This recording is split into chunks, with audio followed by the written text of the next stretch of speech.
Okay, hey everyone, this is WildFIRE from Creative Media Vault back in Tokyo, Japan, and I'm going to continue with what I left off this morning. So, as I mentioned before, we're still kind of working on this game. So, the game jam has been completed. The game that in our game has already been submitted. So, all of that's good. So I'm going to continue doing the artwork for this game while my programmer, he's actually knocked out a lot of the additional functionality that we wanted to put into the game. So this is the game that we're working on. So we've got the base programming done, and you can kind of play the game. But like right now, because of the style of the game, we decided to go with. We actually put in a lot of different functionality. So what we didn't really have time to do graphics because we were so busy doing programming this past week. So the game as it stands right now has a lot of temporary graphics, such as kind of what you're seeing here in my little sketchbook. And so now what I'm going to do is I'm going to go ahead and start filling this game out with actual artwork, right? Let's see. So yeah, this is basically kind of what the game looks like right now, artwork-wise, because we just use temporary graphics. So now what I'm going to start doing is I'm going to start switching all these temporary graphics over to more permanent stuff that's actually going to look good in the game, right? So the game that we are working on is called not this. It is called V.i.A the Ruins. And this was created for TokiJAM 02, which just ended. So all of the submissions have been put into the game. So basically, we've got four entries with 3 ratings. Yeah. So this is kind of what we're going on right now. So thank you for all of the yeah, we still have like 6 days of stuff for voting, so that's kind of one reason why I'm doing this stream, because I kind of want to promote the game jam. So we do have 4 entries, so I'm going to go ahead and drop this game jam link in the description for you guys, so that you guys can stop by and start playing the games that were put entered into the game jam. So yeah, I just finished up some meetings and stuff like that not too long ago, so I'm a little bit sleepy here. So I'm gonna go ahead and drop these in again. Actually, no, you should be able to see the links in the chat. So, but just in case, I guess I'll go ahead and put this here for those of you who are curious. All right. So the game that my partner and I, Neonalig and I submitted is this one. So I've already kind of shown you a demo of that. So now what I need to do is I need to go ahead and start replacing the graphics in the game. And what I'm using for that is I'm using Procreate on iPad, and I'm also going to be using Adobe Animate, right? So I left off before with starting to color this scene right before I had to go to a meeting. So we're going to continue with that. So basically, I've kind of got the lines, basic layer right here, basic sky that I've kind of put into here. So we're going to continue on this stream.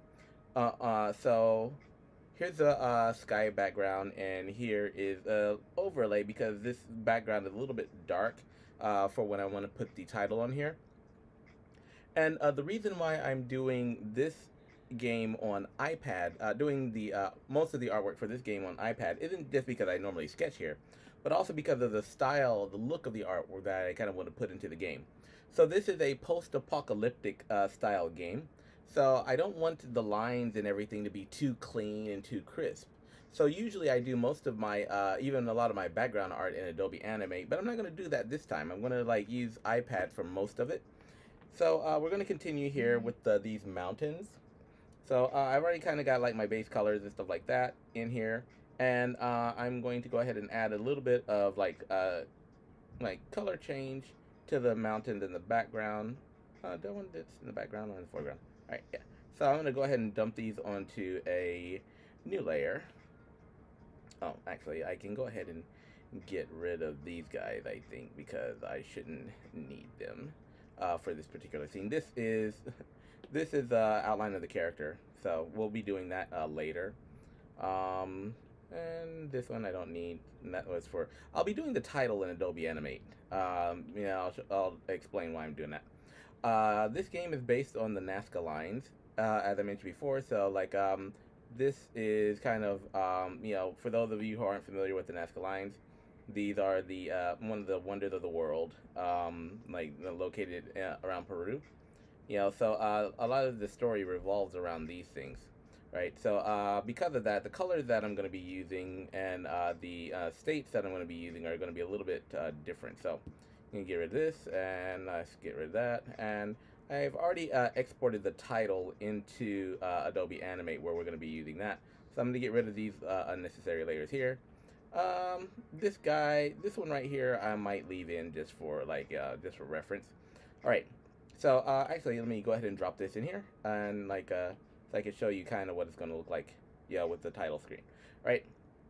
This is what we're going to be working around. So now I'll go back to my coloring layer and add one above this to where I can add a little bit of darker tones. So I think I'm going to keep the darker tones to yeah, I think I'm going to make it a little bit darker in the front this time. And I'm just using a standard round brush right now when I'm doing these. Yeah. So I'm just going to kind of color this in. Now, the reason why I'm using this style of coloring also is because this round brush and the style of coloring is also because I can kind of fade stuff out. And doing artwork on in Procreate is really, really good. So I am going to not really focus on getting on trying to blend everything perfectly, because like I said, I want this to have a little bit of a rough hand drawn look. So if you'll take a look at some of my other games, or most of my other games that I have on itch.io, you'll notice that the art style is kind of very clean and very a lot cleaner and stuff like that. But for this game, I want to leave it looking a little bit more like, a little bit, I guess, shady is what I would call it. Instead of doing it this way, though, I just thought of something. I can just kind of use shading. So I'm going to go ahead and change this all to black, and then I'm going to use shading for, adding a little bit of depth and definition. So I'm going to not hide this layer. I'm going to highlight this layer, which is empty. Let me put a little bit of color on here. Okay. And why is that not going all the way? Yeah. Okay, let me put a little bit of color on here. And I'm going to use like shadows instead. So let me go ahead and drop the opacity down on this one. Yeah. All right, cool. And this will let me add like shadows to it. Yeah, like this. So I have kind of decided on the color scheme that I want to use for this game. Well, for the characters in this game itself. So, but the first thing is I'm going to go ahead and get this these layers done up here, and I'll add like some like shading to this. I'm probably going to change the color of these foreground mountains though, right? And I'll add like some shading over here. Yeah. Now the good thing about doing it this way is that I can change the colors in the background, and instead of like I can change the colors in the background, and I can kind of play around with them a lot more. So that's kind of why I'm using this method, because it's for a video game. So I might want to switch color palettes if the color is kind of interfering too much with the characters, right? So I'm going to do this. Hey, thank you for joining my stream. I'm just doing some artwork on our video game. So, which was just put up yesterday on itch.io. So, let me go ahead and hide these guys. So, how are you doing today? Now, while I'm drawing, I'm not going to be I'm not really going to be responding too much by text on here. So, I'll just respond by, like verbal communication, right? So now that I've got like this layer here, what I'm going to do is I can actually go back to this one and choose a different color for these mountains in the back. So I think I'm going to choose, which color am I going to go with? I think I'm going to choose maybe a lighter one of these colors. Yeah. See how that works. Okay, yeah, that looks better. Right. So, okay. Yes, I'm going to use this color right here. And they're going to kind of fade out a little bit towards the back. Let me lower my brush size here. Right.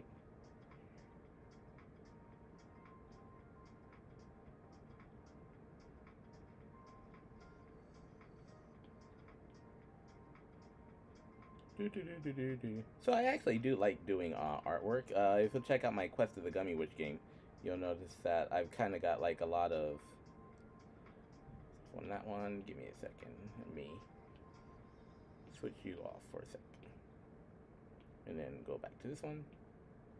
All right, so I'm gonna give it a little bit more sun over on this side. Yeah, just kind of like just add a little bit of highlights and stuff to it. Nothing too major because he is kind of standing on a ridge though. Alright, and I'll add that over here as well.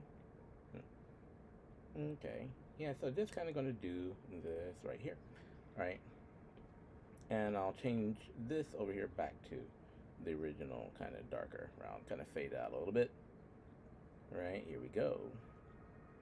So I hope everybody's doing pretty good today. It's been a pretty busy week for me because I've been working on the GameJAM, kind of coordinating stuff, talking to like the developers, trying to get keep everything up and up, keep people motivated and stuff like that. Been quite a challenge, but that's why I like GameJAM because you can always kind of do. It allows you to interact with different people. And what I've been trying to do with these game jams in particular, I've been trying to get the community in Japan more involved because Japan has a lot of good game developers. The problem is they're all really really shy, so they don't really show up for events, or they don't really want to showcase their work too much for some reason, right? So I've been trying to kind of break into that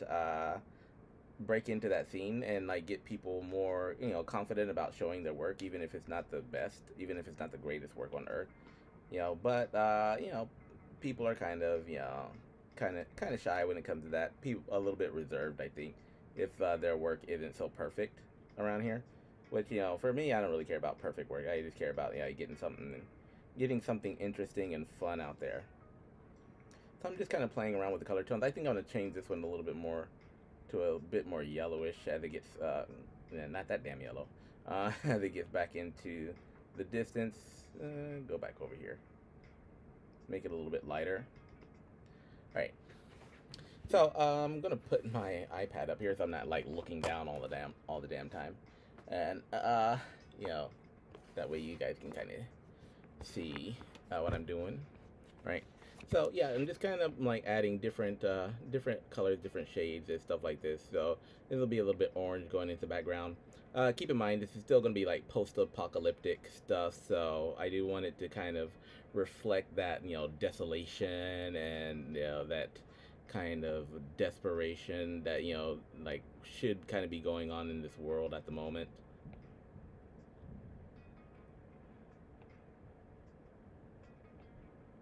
So, keep in mind your art doesn't, most of my art starts off ugly anyway. So, and I kind of like it that way. So I don't really try to be perfect or anything when I first start drawing. I just kind of let it come when it comes. All right, and yeah, so we'll go with these three tones. And then what I'll do is I'll add some effects to this later. All right, now we're gonna go back to our little shading layer up here, turn this guy back on, and I'm gonna I'm gonna erase some of this. There we go. Alright, so I'm gonna erase some of this out to give it more of a highlighted edge. Erase that over there, yeah. Alright, and I'll put a little bit of an edge right here. Yeah. Right, so yeah, that's gonna be kind of showcasing our sunlight effect here. And putting this right here. Okay. Yeah, just kind of like that. Right, and then I'm going to do the same thing for these background, these kind of background areas. So if you're wondering what my art style kind of looks like, you can check out my itch.io page, where I have a game called Quest of the Gummy Witch and stuff like that. Or you can check out my Creative Media Vault page. This time I really wanted to do something totally different for the art, so that's kind of why I'm going using this method. All right, and now what I'll do is I'll go back to this guy, and I'll add a little bit more shading to these areas here. So I don't want to take too much time for the artwork on here because I do have to like add it to the game itself. Yeah, but this is kind of the style that I'm gonna go for the graphics in this game, right? And I want it to look kind of worn, faded, also like hand drawn. So for areas like right around here, I can add a little bit more shading, right? Just to let people know that there is like a rock formation there, and on the back, and it's kind of shaded out here, out there. This one, I guess I could go like more dark on back because he is dark man. So doing artwork on iPad is actually like a lot faster in some cases than doing it on Animate or doing it in Animate. Right. So here we go.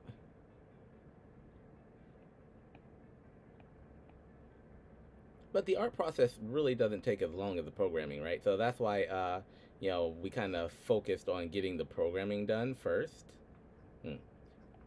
And then the art is kind of like more leisure stuff.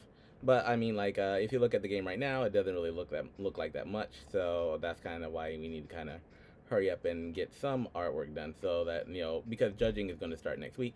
So once judging starts, I want to have like something that people can kind of get into and kind of like visually as well. But with the functionality that we've actually put into this game, I think they're going to be pretty surprised with what this game has to offer, like visual wise anyway. Okay, I might like shade these out right here. Yeah, put a couple of different shades here. Blend them in down at the bottom like this. All right, there we go.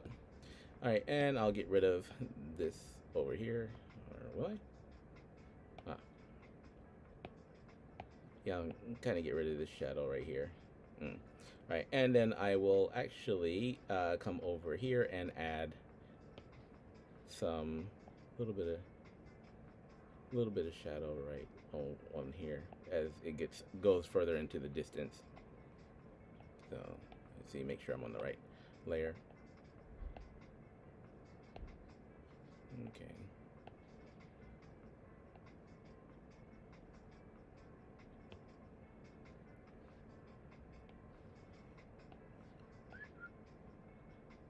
Okay, and the music that you're listening to is like endemic sounds. I can't talk today. All right. Okay, and for these mountains in the background, I think I am going to like go ahead and not shade them too much though. Shade them up a little bit too.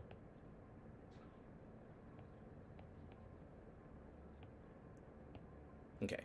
Yeah, so now, this is basically kind of what I'm going for the look of this this screen. So let me go ahead and add a few more things to this. I might add a little bit of a pale color to these mountains in the back. A little bit of red would also kind of go good, I think. So. Okay, so let me lower my brush size here. Yeah, so I'm gonna give some of these a little bit of color variation. So now in this world, since it's post-apocalyptic, there's not gonna be like any trees or anything like that on this level. I'll put these further in the back, I guess. That clashes too much with the. Maybe I'll go with a little bit more of an orange color, I think, for here. Yeah, a little bit more of an orange tone. So here I can kind of mix tones a little bit. So I might even want to put just a little tiny bit of green. I don't want to give like too much green to the scene because I do know, like I mentioned, that there should be no real too green. that there should be no vegetation really in this area. Okay, so it's supposed to be a really, really kind of broke down, desolate looking place. So if I put too much green there, people are going to assume that there's water in here somewhere. I guess I could gray you guys out though. Yeah, add a little bit more gray tone to this. Yeah, make them look a little bit further away. All right, so this is kind of what we're going to go for these mountains right now. And the reason why we're going to do this is because like when I put it into the game, there is going to be some animation, but I don't really want the mountains and stuff to kind of take away from the rest of the scene. All right, so now what we'll do is we'll look at the background here. And, you know, without the background, the scene's going to kind of look like this. I am going to use the same background that we've got in the game. However, just kind of keep things consistent for the color for the main screen. So let's see, I'm going to put V.i.A here, put him here. Okay, yeah, that's not too bad. All right, and I'm gonna do the buttons. So I'll be doing these buttons in Animate as well as like the actual title here in Animate, right?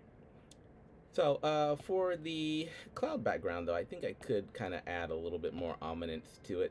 So I do want these to kind of stand out, but I also want it to look a little bit more dangerous. So I'm gonna add like maybe little bit of cloud, dark clouds. Because if you'll notice, hold on, let me show you the scene. If you'll notice, with the actual, where's my, yeah. So if you'll notice in the actual scene, in the game, I can't press my button because I've got my drawing glove on, right? So when you actually start the game, you're going to notice that it's got a little bit of snowfall on it, right? So I'll turn my volume off here. So the game does have like some snowfall, which is actually pretty cool. So because it's got this snowfall, I think I'm going to also add some dark clouds. Right, so in order to add my dark clouds, I'm going to go to my elements. Yeah, I'll go to elements and I'll go to clouds up here. And then on this back layer, I'm going to add like just a few, yeah, not that many, few darker clouds. And I think maybe I'll add them in a tone of, I don't want to use too many reds though. Maybe in a tone of like a brownish, yeah. Just to kind of let you know that something's up there.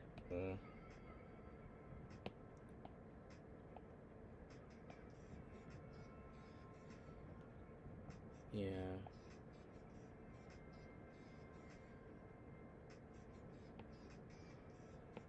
Okay, yeah, that's a little bit too much. Trailing off into the distance. But I'm also gonna add like some whites to this as well. So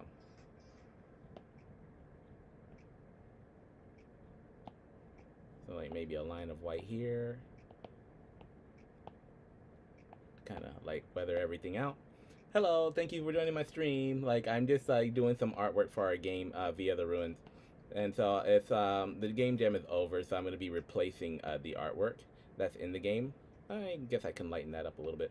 And then like add a little bit more dark here. And then I want to add like some yellow also. Yeah. All right, there we go. And that'll make it look a little bit better when it contrasts the scene. It also looks like it's got some sunlight in the background, so it's not like too damn dark. Like I can't see anything. Now, you know, we're going for a post-apocalyptic scene, as I mentioned. So, you know, don't want it to be too happy. This isn't like Bob Marley stuff. Don't worry, be happy. So, give them a little bit of like a little bit of sunlight, but also some dark clouds to kind of let you know that there's some stuff that's about to go down in this game, right? All right, and like for background, now let me get this off my screen because I don't know what that says. All right, so I get like all kinds of weird stuff popping up on my iPad, on my calendar especially, and I don't know why. So I'm gonna have to investigate that one of these days. All right, so now that we've got our clouds up here, I'm going to add a little bit of texture to this as well. Yes, I am a game dev. Hello, Ald Faceless. Yes, I'm a game developer. So we just finished up a jam like a couple of well actually today where so we finished up TokiJAM, which is a game jam that I created for Tokyo, but anyone from the world could join. So let me face over this way and cut my light on. Yeah, give myself a little bit of fun lighting. So we finished up our game jam today. We were supposed to finish it yesterday. However, the itch server was down, so because of that, we had to kind of like extend it a little bit. And I'm looking for which texture I want to use. Charcoal, no. Organic. Yeah, so you can check out our games on itch.io. I'm not really finding the one that I want to use. I guess I might go with this one. And I'm going to switch this to darker brown. And I'm just going to kind of, maybe a little bit darker than this, because it's not really showing up so well. And then I'm going to add these to the scene. Right, so I'll probably add them on this layer, yeah.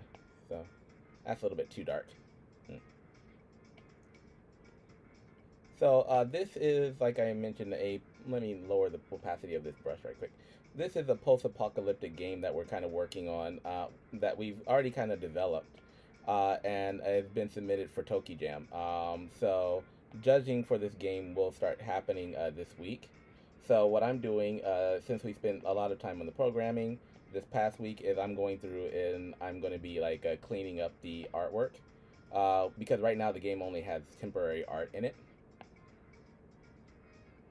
So, Faceless, where are you from? Are you like, are you an artist or a game developer, or where are you coming from? I'm not going to be answering too much in the comments right now, just because I'm going to be trying to get this done. But, I'll be kind of just chatting. So, yeah, tell us a little bit about yourself while you're on. And also let me know if my music is too loud.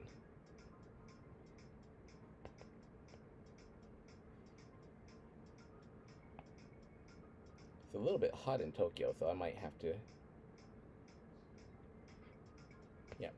So it's a funny thing is like my company is in Tokyo, and I do a lot of my I do a lot of stuff for clients and stuff. So a lot of my artwork though is actually done on my iPad. Like 80% of my business is run from my iPad, so it's kind of cool.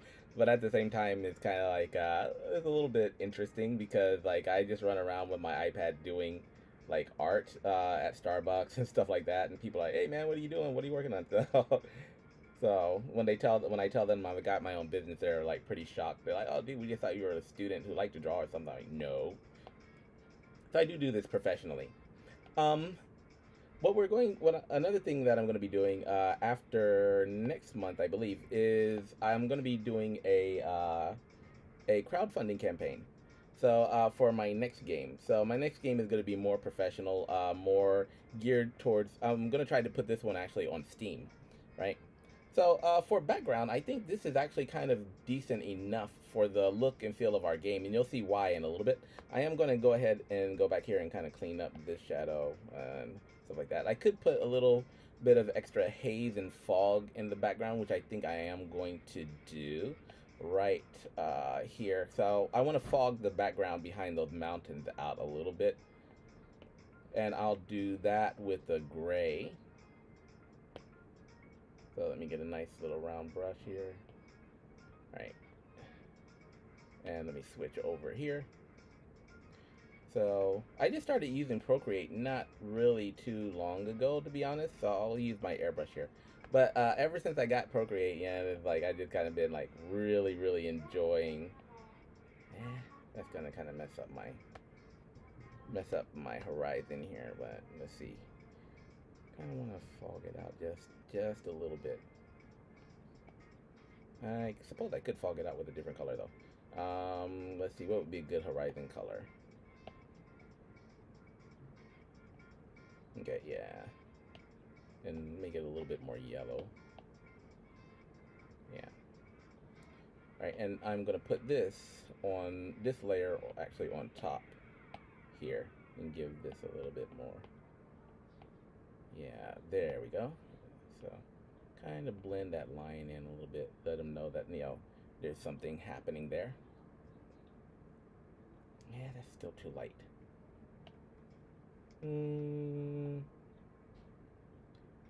Something a little less happy for that cloud. Usually when it comes to clouds and fogs and stuff, I think, to be honest, like gray tends to work much better. Yeah, give it a little bit of a cloud cover here in the background. And then I'm going to erase it off these rocks because I don't need it there, right? But I do want the rocks to like be a brown color, and so since definitely a brown color, and then like with the fog, that kind of helps it stand out a little bit more. All right, there we go. So this is the background. Yeah, I'm mostly do writing. I'm currently writing for a show called. Really? I'm also a writer. I'm a writer and I make comics in Tokyo. So let's see. Cool. Equinox is a pretty cool name for a book. Or is it a book or is it a comic? So, oh, you're writing a TV show. Sorry, yeah. I also write scripts for like pilot scripts and stuff like that for shows in Tokyo. Very few of them have been picked up, but I have been asked to write before. So a lot of the this game project actually that we're working on is a little bit special because it's not really connected to my other projects. So let's see. I think a good way to get any kind of project off the ground, though, to be honest, is actually game dev. So my story is I started off as a writer. So I actually wrote a book called WildFIRE Legends of Ryukage. So I'll put a link to my book here. Yeah, so I started off writing novels, and I published a novel back in 2007. However, like nobody actually nobody actually bought my novel, so I felt all sad and stuff. So instead, what I did is I had to start thinking about, well, how am I going to get people to like kind of read my novel? And since I kind of felt like people weren't really so focused on reading books at the time, I decided to shift over to like doing graphics design and web design to kind of showcase the characters. So hold on, like.com. So to showcase the characters, and that worked a lot better. And after I started showcasing the characters, I'm like, well, now what I need to do, I still wasn't getting like so many people buying or reading my book, right? So then I'm like, well, maybe I should do a comic instead, right? So then I started making comics, and so one thing kept on leading to another. So it was like a book, then comics, book, then a website, then comics, then games, and then it just kept on escalating, right? And but I think I finally settled on game design as the best way to tell this story, because the story I want to tell, like I have an entire universe that I want to tell, a universe of characters and stuff that I kind of want to show the world. But constantly writing a book and like always trying to hiring somebody to do like hiring people to try to do like the comics and stuff like that takes a lot of money. But game dev is actually much easier if you know how to do it yourself. All you have to do is learn programming. So what I'm going to do right now, I'm showing you my Creative Media Vault page here, which is where you can like find some of my games, and you can like check out my comics online for free. So my books and online comics. Boom. So most of the game projects that I make are actually kind of related to these comics and the novel that I wrote, right? Which you can kind of find right here. So I put like a free view of the comics and books online, since I decided to continue the story in video games. Yeah, and yeah, this is what my comic looks like. And then so I have like 2 issues up on this one. We do print and publish this sometimes if somebody really wants a copy. But now I'm switching over to digital media because it's much more convenient to deal with. So, and I can just kind of wake up in the middle of the night and work on my game and stuff. So that's much easier. This is the actual book page, so you can actually read my entire book here online for free, because it wasn't really selling in paperback anyway. So and you can like check out character profiles and stuff like that. So yeah, if you're interested, check out my Creative Media Vault website. But this game that we're currently working on is in no way really connected to that storyline. Because, like I said, it was created for a GameJAM, right? So this is a completely original story that I made specifically for this jam, right? And back on that note, I need to go back over here and continue with the artwork, right? Right. So yeah, this is kind of what we're going for a little bit. When I put it into the game, I might actually lighten up the colors, just to kind of make sure it's a little bit more presentable on screen. I can actually play with my highlight layer here a little bit, or sorry, my shadow layer here. Yeah, and lighten and darken that. That's just way too dark. So I'll maybe leave it around like 20% for now. Yeah. And now what I'm going to do is I'm going to go ahead and export this. But before I export it, I am going to put like one more thing in here. I want to show some wind in the background. So I'm going to switch brushes right quick, and I'm going to go to elements. Yeah. I'm going to go to oceans. And I'm going to switch over to white, and I'm going to jump onto, the same layer right here. And yeah, I'll put a little bit of a wind going around. That's a little bit too much. So a little bit of wind blow. Just to, let you know that this is a really kind of windy, dead area, like where, hardly anything is able to survive. It's kind of really harsh place, so kids, since the main character is a kid, this isn't a place that you would really want to see a kid hanging around, right? If you saw a kid hanging around this area, you'd be like, man, what are you doing? Take your ass home. But this isn't a place for children, kind of thing. I can use some more flex around here, I think. Make them a bit darker, and that's on a different layer. Sorry. But I used to use Adobe Photoshop and Adobe like Illustrator and stuff like that. But ever since I got Procreate, sorry Adobe, but I just couldn't really justify spending so much time on the computer. And that's why I like doing a lot of art on iPad, because it's so quick and so convenient. So whenever I come up with an idea, or whenever I want to change something, I can just kind of do that on the fly. Okay, done.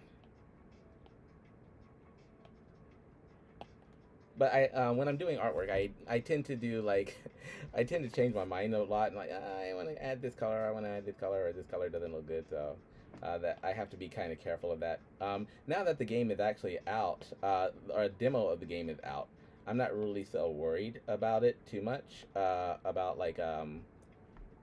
trying to get everything perfect. Okay.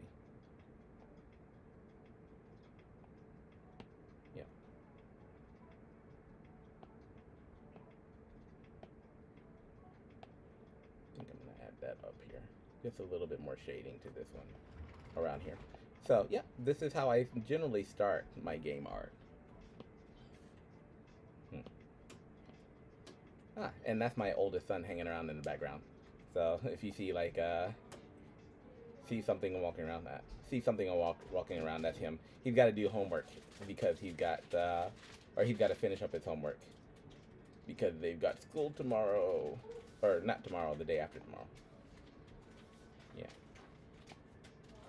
Okay. All right, so I'm gonna start piddling around with this. The good thing about this, I can always like refine it even more after I put it into the game. But what we're going to do now is we're going to go ahead and export this and put it into Unity. All right, so I'm going to go to File, share this one, and I'm going to export this out. And I'm going to save this image. All right. And now I'm going to go ahead and here, like I mentioned, here's the scene that I was kind of working on. So doing the intro right now. Then I'm gonna have to like do the buttons and like work on the world a little bit. Yeah. So I'm gonna go ahead and drop this into. So here's the background that we just did. I'm going to go ahead and send this to myself. Okay, done. Okay. And I'm going to download this on my computer. Save downloads. Alright, and now that that is saved, what I'm going to do is I'm going to shift over to Unity very quickly. So let me go back to AstroPad here. Alright, and now I'm going to shift over to Unity. Alright, and this is the game engine that we're using to build this game. Alright, I know. Airdrop was canceled. Why was the airdrop canceled? Better not be canceled. I think I did a second airdrop, that's why. Alright, and I'm gonna go find this. Yeah, bye-bye airdrop. Get off my screen. Alright, and I'm gonna go find this file that I just uploaded, which apparently didn't make it. Alright, let's try this again. Alright, so let me go back to my photos. Yeah, my Mac said that this is this transfer was canceled for some reason. Oh, okay. Alright, yeah, there we go. Alright, now I'm gonna jump back over into Unity. And like I said, like I'm doing this game with a partner, and like he's been busting out code, trying to get the game a little bit more to where we want it, functionality wise. So we did the demo just to kind of get it up on itch to make something playable. Right. So I'm gonna go to my temp. There's another temp. Oh, okay. So he's also putting in some temporary artwork, and I'm just gonna kind of drag this file over into Unity. So before I drag it over into Unity, I can actually shrink the size of it. Okay, so that's what it's gonna kind of look like on my computer. Right. So now I'm going to go ahead and drag this file over into Unity, but I'm going to check the size of it first. Yeah, and see how big it actually is. All right, and let me go ahead and to do that, I'm going to open it up in our preview.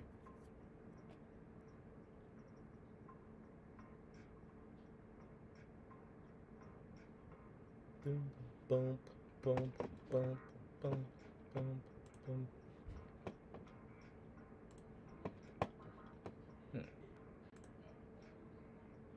Okay, so yeah, this is what it's gonna kind of look like here. And now what I'm going to do is I'm gonna like maybe play around with the sizing a little bit because I don't want it that damn big. So let's see, adjust size. Oh yeah, this guy's huge, right? So the screen size that we're using for the game is actually just like a 1024, but I'm generally going to go for like a for this one right here, just to kind of make sure that it can that we can kind of scale it and downsize it if we need to. All right, and so yeah, I'm going to save this here, and then I'm going to go back into Unity and just kind of drag and drop it. So let me this up here. Hello. Unity. Okay. So let me go to my downloads and grab this file and just drop him right here. Now I'm dropping it into the temp, but this is actually going to stay in the game, right? And you know, like since I've put it in here now, what I can do is on the intro screen, this that I'm on, this scene that I'm in right now, I already do have a background kind of canvas or whatnot. So if I click here and I go back to my inspector,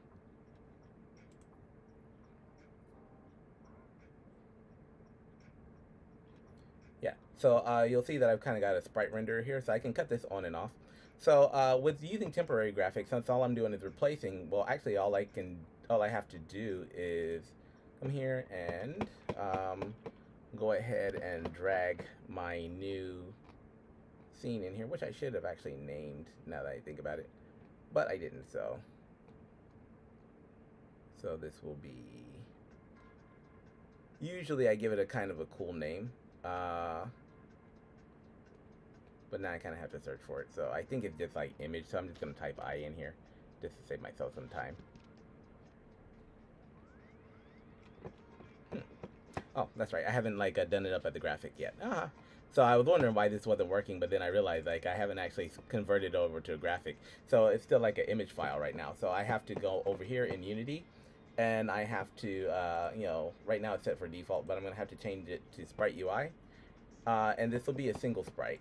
And then I'll click apply, and that will allow me to like put it into my view. All right, so there we go. That's image 8.3. So now I can go back over here to background 2. And right now I've just got a default square in there, like this white background here. I'm going to get rid of that and switch him over to, yeah, here we go. And that's going to put him way off on the corner of the screen. Right, so now what I'm going to have to do is I'm going to have to resize this guy. So you're seeing something, but it's not what it should be. All right, so let me go over here, click my background 2, and hit my... All right, and basically I'm just going to have to shrink this guy down, which I can do by hitting the R button and like just scaling down. So I'm going to scale him to right around here, I think. So like I said, I kind of want to look for this game to be a bit more cartoony. Maybe right around here is okay. All right, and then I'm gonna have the buttons and everything kind of pop out. So what I can do again is if I wanted to kind of change the color of this in Procreate, I can kind of go here and I can duplicate this. And then if I want to, I can actually like put it as a square again. And I can use this to kind of adjust the lighting and shading of this scene if I want to, right? Okay, so I can use this kind of like an overlay, and I'll change the opacity and drop it down to about half. Yeah.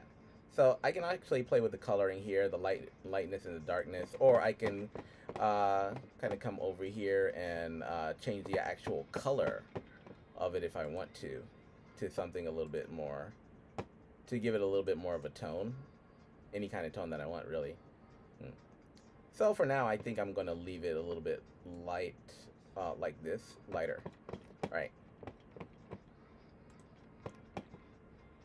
All right, so there we go.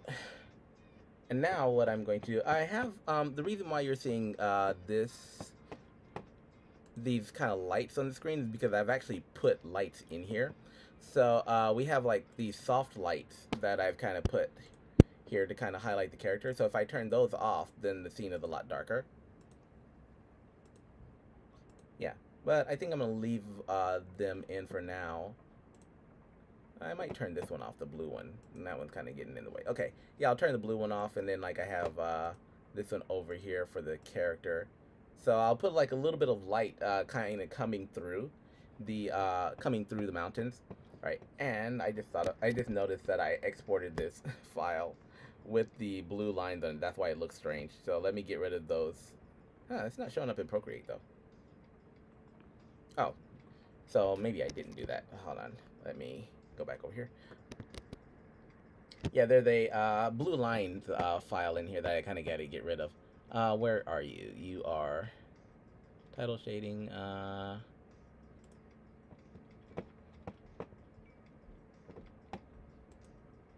Okay, that's the buttons, credits,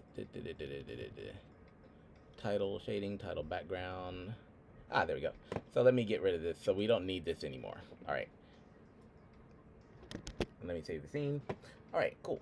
So now what I'm going to do is I'm going to go ahead and play this in game and see kind of how it looks here.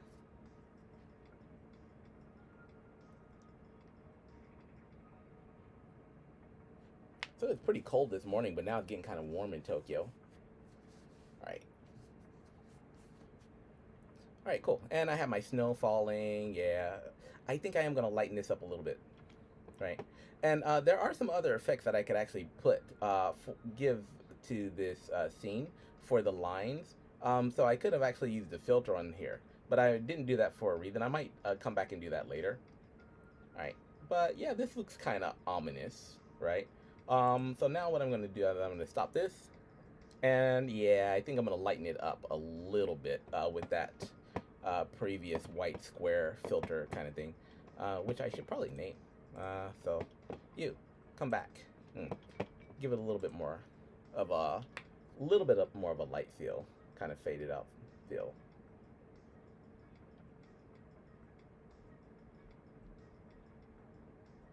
So, the other games that the art for the games that I usually kind of do is more, if you look at my itch page, it's more crisp, more bright. So here's like my itch.io page. And this is the art style that I normally kind of use. But for post-apocalyptic, I wanted to look a little bit dirty, grimy, like I want basically I want it to look not safe. So so that's why I'm going for a different kind of art style here. Okay. Yeah, that looks a little bit better. Hold on, let me find that. Let me turn this off. I don't like the fact that it's fading out the lines so much.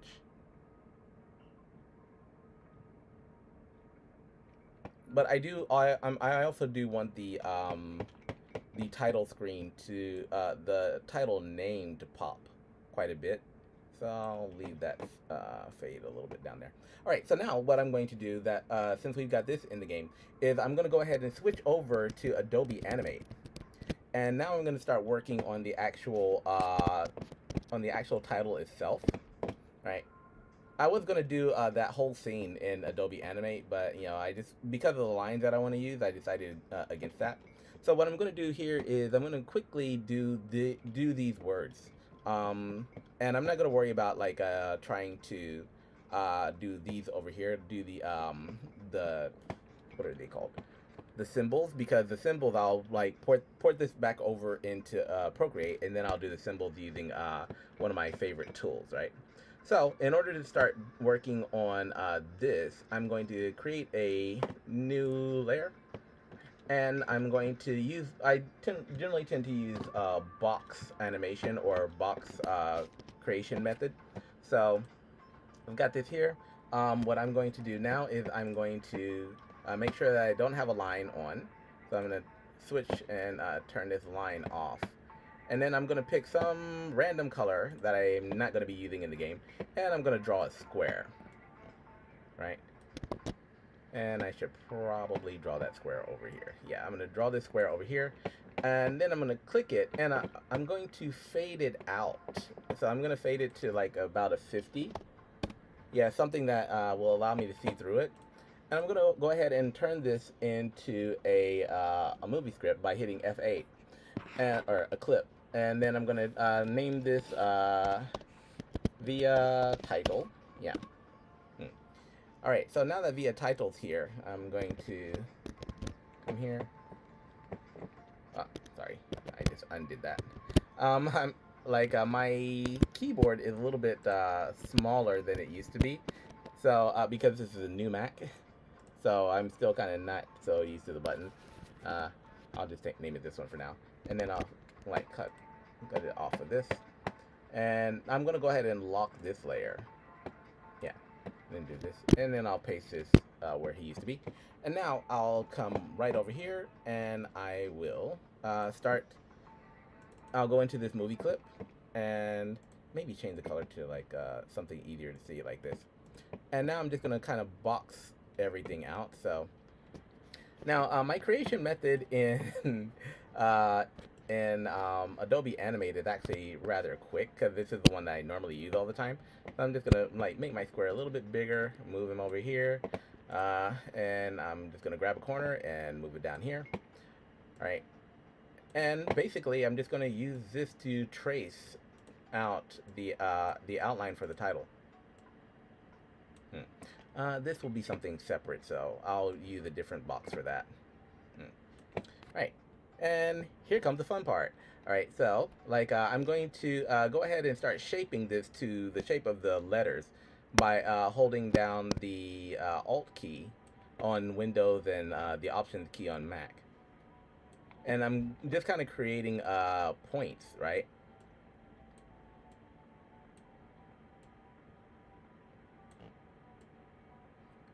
Okay, I'll make another point right here. And like for me, this is a very kind of quick method of creation. So I use this when I want to have like crisp lines that I like how the snowfall looks gray and gives the impression of ash falling. Okay, thank you, thank you. That's exactly what I was going for. So I didn't really know which color to use. So, but generally, you know, I was like, well, I'll try this one and I'll switch it later. But the fact that you can identify that as ash means that I don't have to switch it. So my confidence level is a little bit more up. All right, so let me go down here. Yeah, so I'm just going to quickly use this method to box out these shapes. I'm going to put another square up here, so I'll leave this one here for now. And so the title of this game is Via the Ruins. And because the GameJAM GameJAM theme was Pump Up Ruins. So in our game, there is a monster egg that you need to kind of find, and that you'll need to kind of you'll need to revive a monster to kind of save the people of a village, kind of thing, right? So the pump up will be every time you find a ruin, you have to kind of give that to, like, put that in the altar. And when you put it in the altar, then that will that will be like start the process for waking up the monster. So you'll actually see the monster egg get bigger. But I would show that to you, but I kind of want you to play the game, so that you'll see how it works dynamics wise. But I also have to create the instructions for the game as well. So let's see. I think I'm going to leave this one here like this. I am going to go ahead and put another box on top of this. Or another layer on top of this, and this is going to be my cutout layer. So if there's anything that I kind of need to cut out of a scene, I tend to use another color. I'll tend to use another box like here, and let me zoom in on this for a second. Alright, so I want a space in between my A, and I'm going to unlock this in case I screw something up. So I want a space in between my A, so I'm going to use this box to make that cutout. So, Faceless, I'm just gonna call you Faceless, because I don't know how to pronounce the Auld. Sorry if I butchered that. But, do you do any artwork? So if you're like, if you're an artist, let me know, and I'll check, you can post your link and I'll check you out later. Okay. Now for this one, I'm gonna come down here, and I'll come down here, and I'll right here. All right, and I'm going to copy this now. So actually, I'm not going to copy it. I'm just going to cut it, and I'm going to paste it in place using Shift, Alt, and V. All right. Yeah, hold on. Shift, Alt, and V. This tiny keyboard kind of sucks for me right now. It's like my fingers so cramped. All of my creating is in writing and video editing. Okay, yeah, I also do video editing too. So what software do you like to use for video editing? Alright, yeah, let's tone that down. Alright, there we go. So, yeah, I'm kind of curious about your video editing skills because, like, I also do video editing as well. I have to do it for clients sometimes. Right, and I'm going to create another box here. After I lock this one. Premiere all day of the week. I used to have to use Premiere when I was working for Bloomberg. So I used to work for Bloomberg News as a live graphics designer. Before I was really into, like, you know, all of this new Adobe video software. But then after that, you know, when you're doing live graphics, you kind of have to move really fast all the time, and so that kind of turned me off to it. Then actually after that, I started working for Apple. And once I started working for Apple and found out how easy Mac software like was to use for video editing was, then I did kind of switch completely over. I've been a Mac user since like 2009, 2010. You know, and I haven't really, I mean, I can work on a Windows computer, but I haven't really done so much with Windows since then. So I was a big After Effects user, actually. Some of the videos some of my 3D animated videos that I made for my WildFIRE project were actually done in Adobe Animate.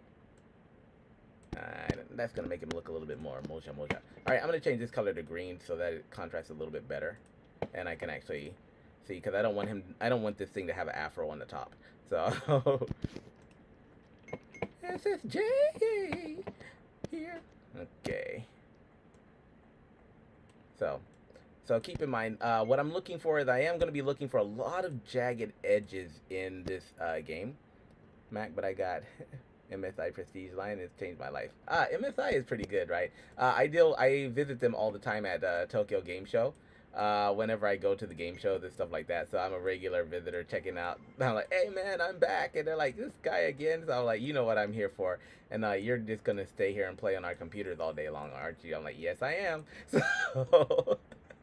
so they know me quite well as a person who's always crashing their events. But I mean, recently this year and last year we haven't had any events due to COVID, so hopefully that will change, because like my one reason I started focusing so much on online stuff is because my business was doing okay. Like it was kind of like surviving last year when COVID first broke out. But to be honest, this situation has kind of gone on a lot longer than it should be. So now like a lot of my friends and stuff like that, they're having to shut down their shops and stuff. Me, like, fortunately, like, I have an online store, and so my online store sales like were severely damaged by COVID this year and last year, because people are staying at home, so they don't necessarily need to buy any new clothes or any unnecessary products.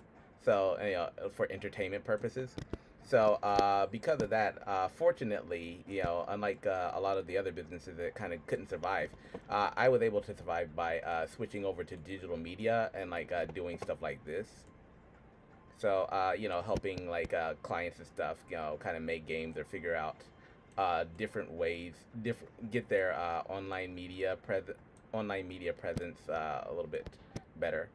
Um, Now, to be honest, I am not really such a online media person. Naturally, I don't really like being online that much. But for business, I'm glad that I know IT, because I was able to kind of shift my business model over to something that's a little bit more workable during this COVID situation. Hmm. Yeah, so MSI Prestige.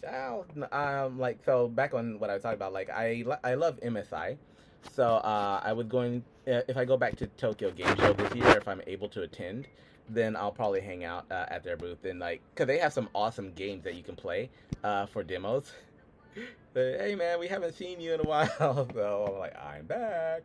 Just kind of mess with them there. Hmm. Right.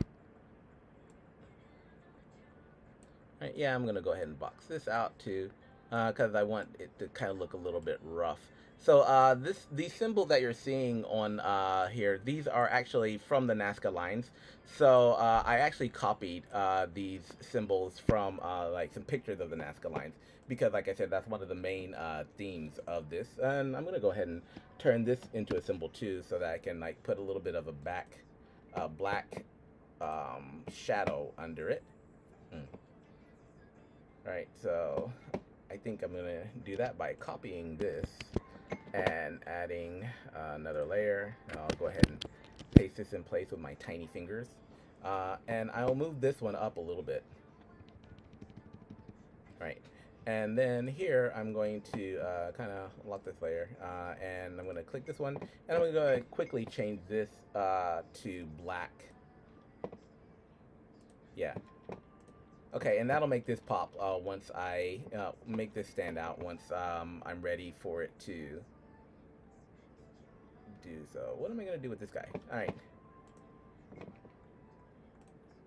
right, and for this, I think I'm going to, I think I'll put the box under this one, actually. So with box animation, I tend to do that a lot because this method actually gives me a lot of options for if I need to animate something later. So this title will not be animated. This title text won't be animated, but just in case I might want to do something with it later, maybe if I decide, okay, yeah, I do need to animate this, then having these elements on different layers instead of like all boxed together will actually give me the option to do that. And I think I'm gonna put that right there. Make it a little bit circular. No, not you. I'm talking about your brother downstairs. Leave me alone. All right. All right, cool. So I'll speed this up a little bit. Yeah, I slow down like when I'm talking and then like when I'm thinking. So actually, no, I should probably reverse that. Yeah. Okay, yeah, I'll keep the shadow flat, as a matter of fact. And I might actually go ahead and extend, since this eye is kind of sticking out at an angle, so I think I'm gonna go ahead and extend the shadow down here as well.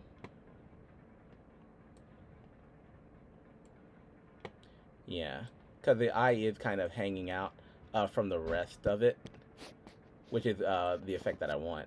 Yeah, so I'll go ahead and give him kind of like an angular shadow here.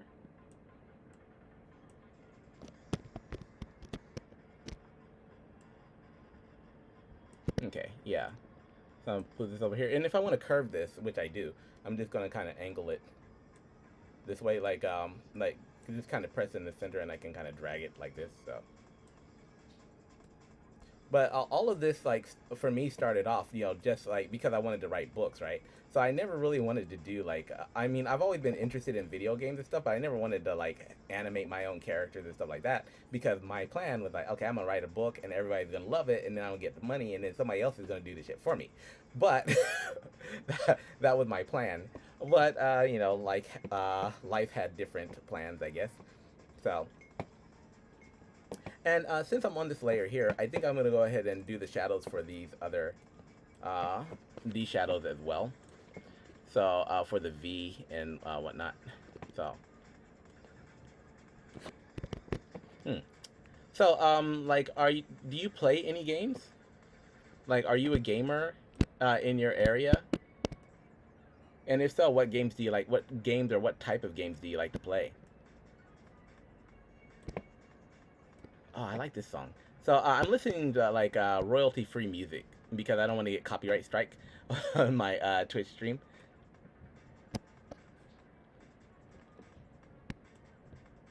Okay, here we go. So I'm just gonna go ahead and quickly do this as well.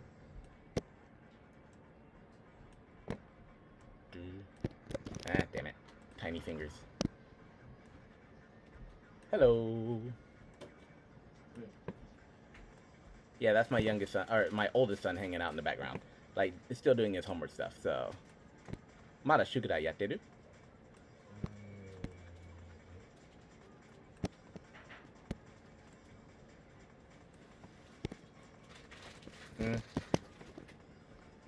Doshano? Okay, Hichiyo no mono. Okay, yeah, so he's gonna be in and out grabbing stuff for his schoolwork. Oh, and it looks like we're having another earthquake here in Tokyo. So for the past couple days, it's actually been rocking a lot more than usual. So I expect another semi-big earthquake to hit sometime within the next couple weeks. We haven't, I mean, to be fair, we haven't had a big earthquake recently, but it is about that time for us to get hit by another big shock. Well, at least decent shock. Personally, I kind of get nervous when we don't have earthquakes for a while, because I know it's not scientifically sound, but I kind of feel like, like the earth needs to kind of relieve some pressure. So when we don't have an earthquake for a while, it makes me automatically feel, oh, you're from New Zealand? Yeah, yeah. So like, do you know the feeling like when you don't have an earthquake for a while and you kind of feel like something's up? You're like, oh my God, the next one is gonna be so huge, right? Well, that's how I feel like when I'm in Japan and we don't have an earthquake for a while. I'm like, it makes me think that Mother Nature is cooking up a special. So, I prefer to have these little small tremors every now and then, just to kind of like feel like that mommy's not so pissed at us. Yeah, I've been in New Zealand before. I was in the U.S. military for like 6 years, so New Zealand was the place that we stopped. I was there twice, so we stopped by Australia and New Zealand.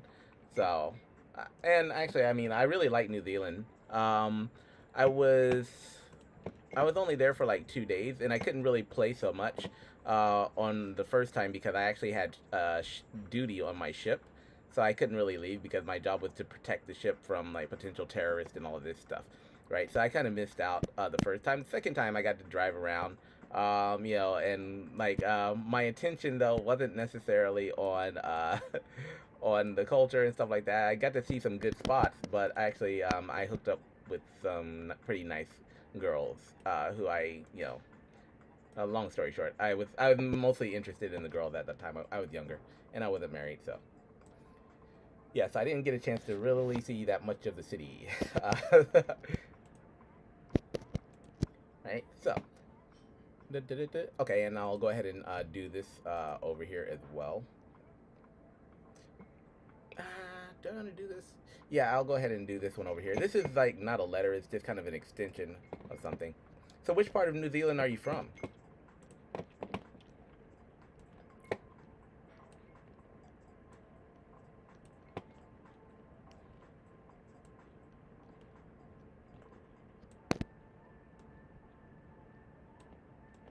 So actually, my programmer on this game, my main programmer on this game, he's actually from Australia. So, I am normally going to link up to when I stop streaming, like when I want to eat or something. I normally link up to his Twitch stream channel.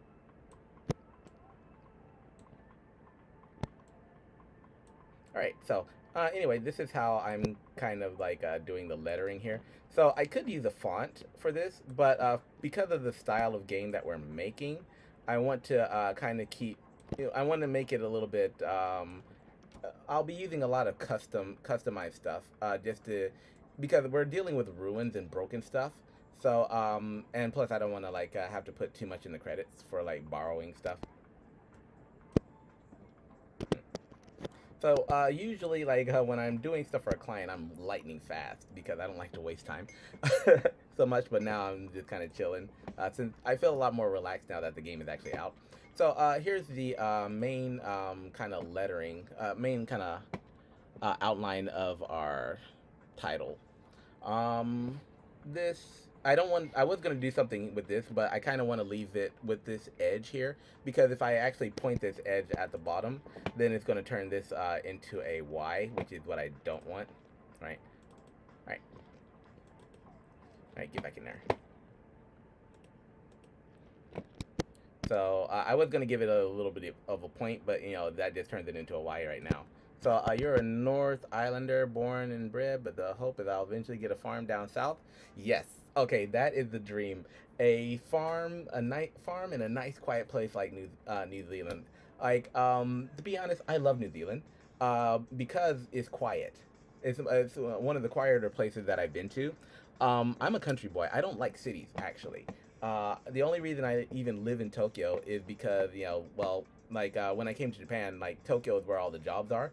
But to be honest, like I prefer the nice, quiet country life more than anything because that's kind of where I'm from, right? So being living in Tokyo has been really, really kind of mudiari for me for the past. Mudiari means like it's not something that I really wanted to do, but it was kind of necessary in order to like find work and survive in Japan.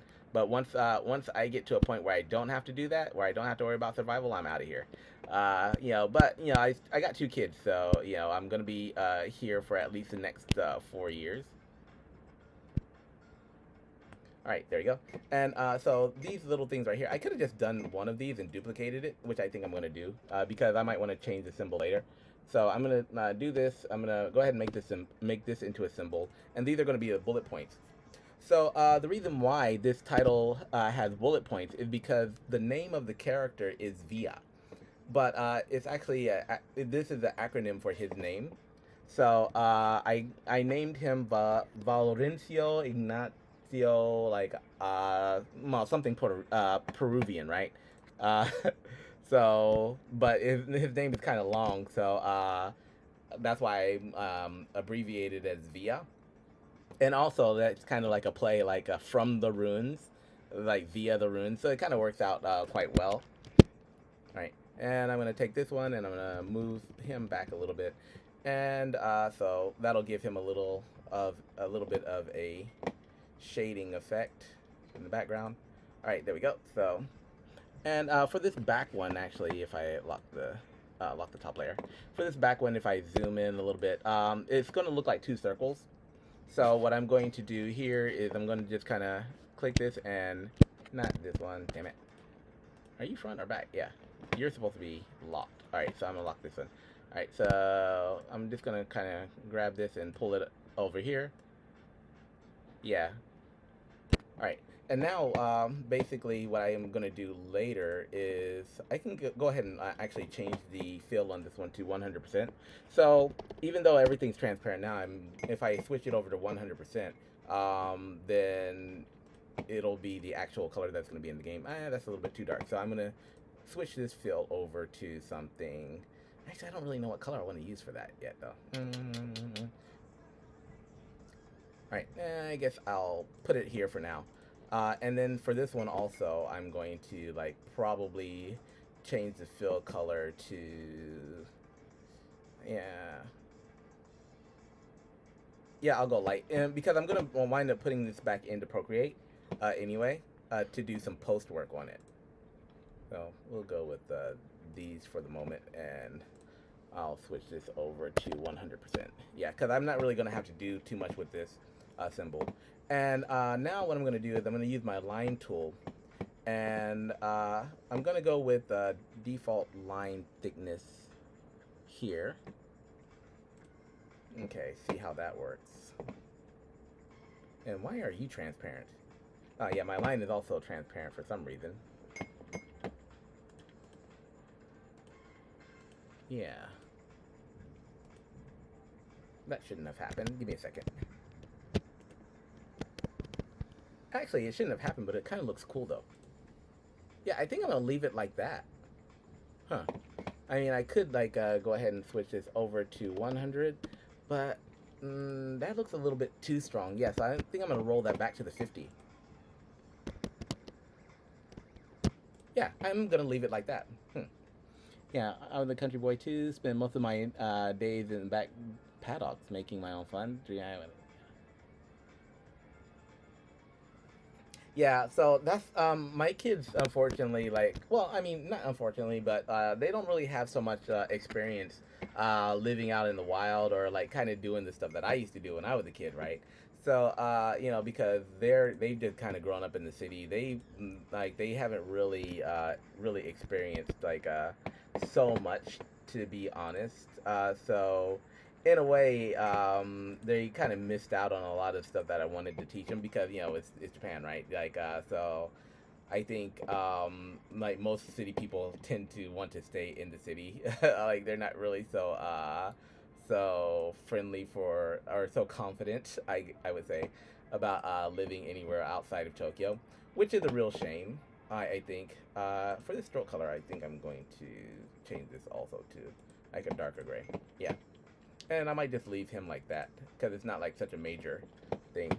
So, you know, I did kind of, once the kids get older, or once I have grandkids and stuff like that, I do kind of want to, you know, give them a little bit more experience, like living outside of Tokyo.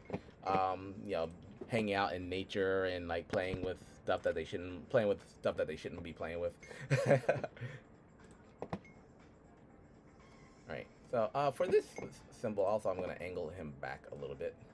Yeah. Right, and that's kind of still looking.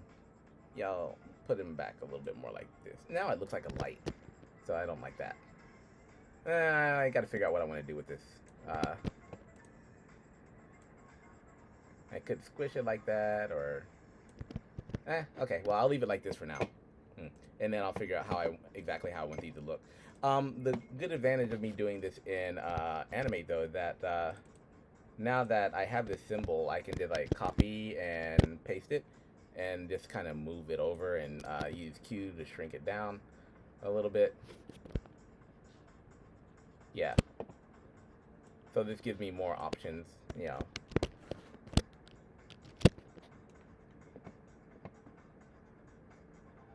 Alright, cool. And I'll shrink this one down a little bit as well. And actually maybe make him a little bit more circular at the end. Yeah. All right, cool. So yeah, let me go back out here. Right. Yeah, so us country boys, we know how to basically survive anywhere. But I have to admit that like Tokyo does give me fits sometimes. Just because it's so like so urban and like, you know, it's really convenient, but sometimes it's too convenient. All right, cool. So this is this part of the. All right, and for this line, I think line style, I think I'm going to go for something. I want straight lines on this, and because I wanted to stand out from the background, so I'm gonna go ahead and line these with line these in here with the this kind of strong. Let me hit my S key. And why aren't you lining? Hold on. That might be a little bit too small. Okay, so that stroke was a little bit too small. So I'm going to restroke him. All right. Oh, that went to this one. I want you to go. Okay, let me pull this up a little bit because I can't really see my my layers. There we go.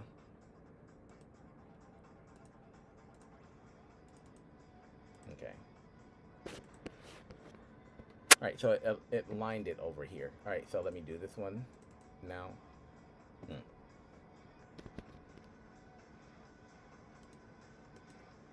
Okay. Yeah, so I'll go with the brown for now, and then I'll just kind of switch it if I need to later. Okay. That's in a different area, so. And I'm getting kind of hungry, so I'm going to have to jump off in a little bit and get some food. So I've been kind of busy today. Had work. There we go. Yeah, had work, and then I came home and then started working on this stuff. And now my stomach is growling.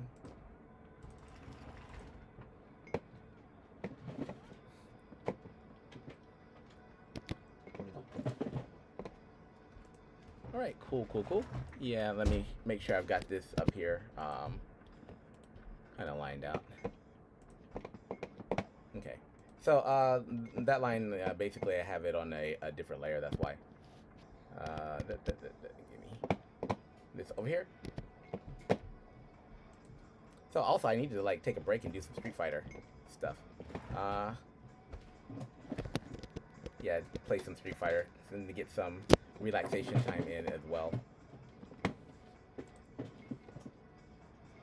Alright, so I shall move. Yeah, that's the one I wanted to highlight. I wanted to outline. Alright, cool. So yeah, this is actually coming along pretty good. Like I said, I normally work a lot faster, but I'm like talking at the same time. Talking and thinking at the same time, so. But one thing that my clients are generally like really surprised at is my work speed when I get an assignment, because I'm kind of lazy, right? So like I just want to kind of get paid and go back to playing video games.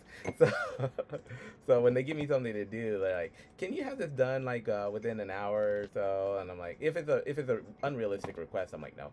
But if I think I can get it like knocked out pretty quickly, then that's kind of what I tend to do, because I don't want to waste too much time doing unnecessary stuff. Okay, to be honest, that does look much better. All right. Yeah, so I'll leave it like this, and then I'll decide what color I want these later. All right, so as for the color of this title, I haven't really decided on which color I want to use, but I am going to have to add some more lines to it. So the lines that I'll be using, I'll also kind of probably wind up doing those in Procreate as well. So I'm going to add some temporary lines to this. So I'll be adding another layer. I do a lot of layers because just in case I mess something up, or in case someone else has to work on a project, then you know, I don't have to like I don't have to worry about them kind of messing up the previous work too much if we don't have a backup, which we always have a backup anyway. So All right, let me go here, here, here, here, and here. Okay, and then for these, I might kind of make this a little bit messy at the top. I'm not sure, but for now, I'll keep these lines kind of a little bit straight. Come on. Now these lines don't really represent any other symbols or anything. I just kind of put them in there to kind of break things up a little bit.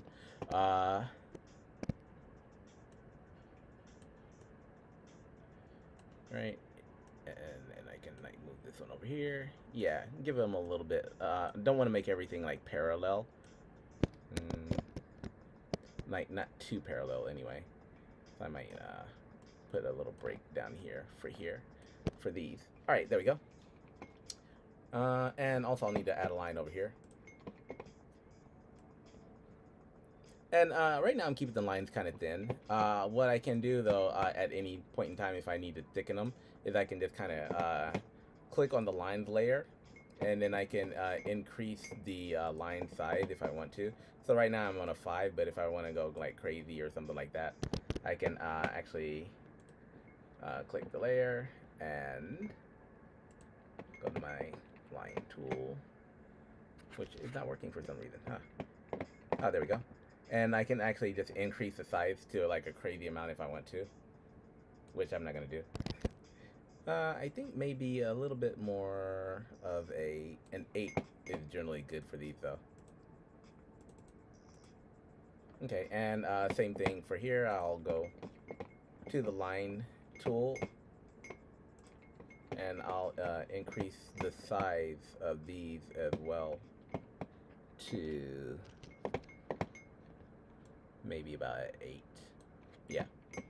All right, and that'll give it a little bit more of a defined outline. Okay, there we go. So let's go back here.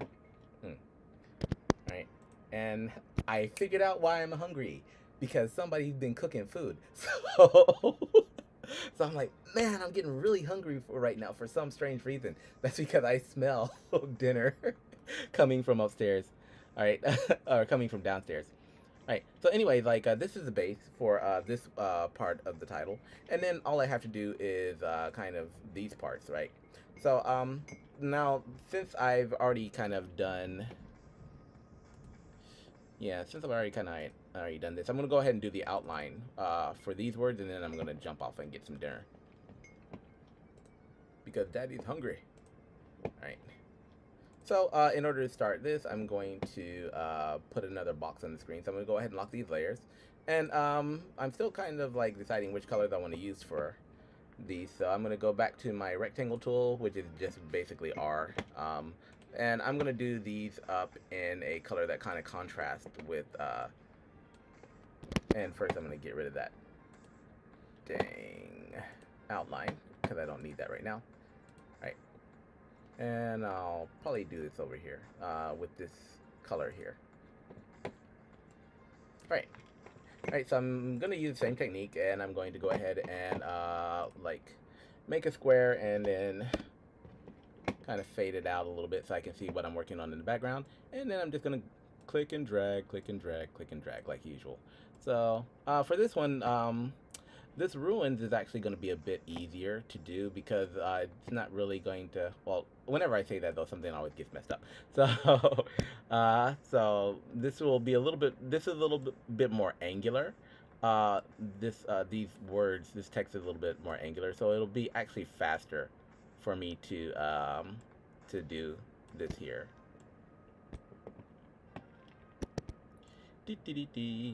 Okay, this is an N. Alright, so go ahead and box this out as well. And so, and I'll go ahead and, don't want to square this. Okay, I'll leave this right here, and then I'll add the I over this way. Stop it. Alright, so, yeah. Okay, and this I and this U are kind of running in together, so I'm gonna leave that there for now, and I'll just like put the U, make it kind of line up with this.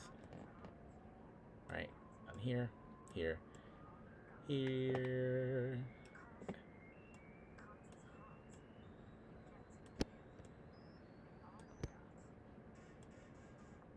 Okay, that's kind of a strange song. All right, here we go. All right, and I'll go ahead and do this over here as well. Stop it. So I like this music because it's non-invasive. So like this free. I normally listen to EDM or either Japanese music, but this is kind of. I don't really understand what they're saying, so it's not like I can kind of sing along with them, which is actually a good thing at this point. So I do tend to listen to a lot of music like when I'm working on stuff. All right, so for the bottom of this, I'm just going to go ahead and curve it because I want the bottom of this text to kind of, oh yeah, it's reminding me to save. It's like, save me before you lose something. All right, so I do tend to save a lot anyway though. So I'm gonna go ahead and curve this up because I want this box area down here to kind of stand out. So for the story of this, since I'm like not really talking about anything relevant, I'll go ahead and give you some details about the story. So the story of this is like there was a big accident, like a big event, kind of world-changing event that kind of happened like way back, maybe around like 2050, 2060, right? And it turned out to be an extinction level event.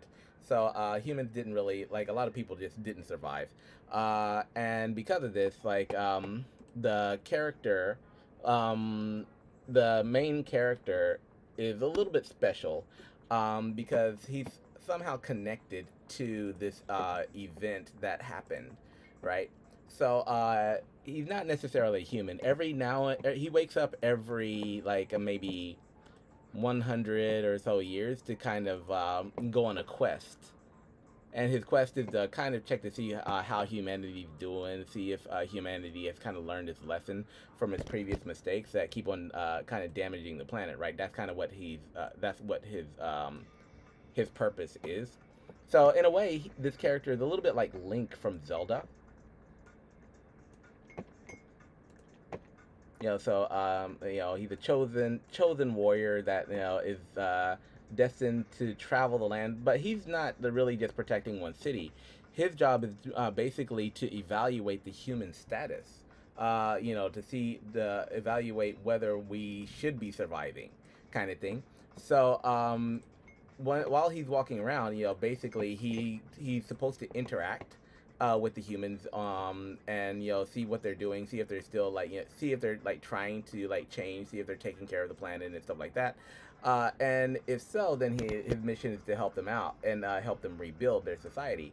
If not, he's actually a destroyer. So, but to everyone, he just kind of looks like a kid, right? And so, like, just a normal kid who's kind of super strong. But what they don't know is whenever he's talking to them, when what the NPCs in the game don't know is whenever he's talking to them, he's actually making the decision whether they live or die. So, if he sees that they're trying to change and they're like trying to like really take care of the planet and stuff like that, and like kind of learn from their mistakes, he's like, okay, well, I'll give them another. I'll tell the gods to give them another lease on life. But if they're running around like still being selfish and stuff like that, which is kind of what he's used to, then like he won't help them and he'll allow them to go extinct. So, and sometimes he'll help them along the way. So that's kind of like his backstory. So, but nobody knows this, right? A few of the village elders will start to figure out later because they know the legends of a destroyer, right? But they don't know that it's this kid, and they don't know that they don't know the reason why he might choose to destroy them is based on their own actions or their own decisions. As for like what they're doing, how they treat each other, what they are doing to the planet, and stuff like that. So they're just like, oh, it's a little kid who's got a weapon, blah blah blah blah blah. He's kind of cute, but this whole time, this kid is just standing there watching them, listening to them, and evaluating them to see if he's gonna wipe them out, or assist in their destruction. And so that's kind of what happened during the last catastrophe as well. He was woken up after, this catastrophe kind of happened around at the end of our generation, right? So he was woken up because things had kind of gotten out of hand, and like he's just started his mission, and he found out at that time that human greed and human, like, and he just saw a lot of bad things of people not taking care of themselves, not really caring, and the only way to he knows that the only way to pull humanity together is to, like, basically have a natural disaster, right, and basically to wipe some people out. So that's what he does. He's like, okay, well, he resets, right? So he wakes up every, like, couple hundred years or every 1,000 years, and then he's just like, okay, well, it's just his default nature is to go through and be like a god of destruction and reset stuff if necessary, right? All right, so, like, now we've got this here. What I'm gonna do is I'm gonna create another little box in this one,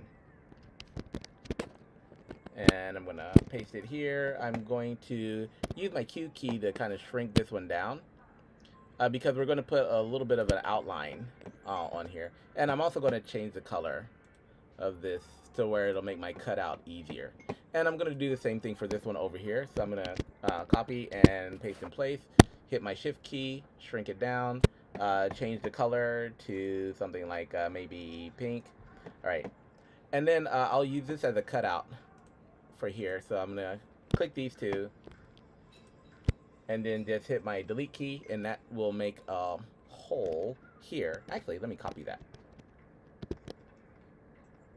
because I should have copied those first. So let me copy them, and then I'll hit the delete key here, and then I'll go to the bottom layer, paste in place, and I'll use the same technique here to go ahead and make the hole so that you can kind of see through here. Wait, is this the plot to the Kingsman, the Secret Service? I don't. The Kingsman. The Kingsman. You mean the one with that British guy? Where they kind of they wear suits and they carry the cool, like, umbrellas and stuff like that. That Kingsman. I mean, I like that movie, but I didn't really think that it was based on, like, world domination or anything, like like deciding whether humans would live or die. So let's see. Copy these and put them on this layer. All right, and then I will let me do that again. Yeah, I don't think that was the plot to the Kingsman, was it? Okay, there we go. Yeah, Kingsman, the Secret Service, I'm familiar with, but I'm not familiar with that part of the story, with that being part of the plot, though. So you kind of lost me on that one.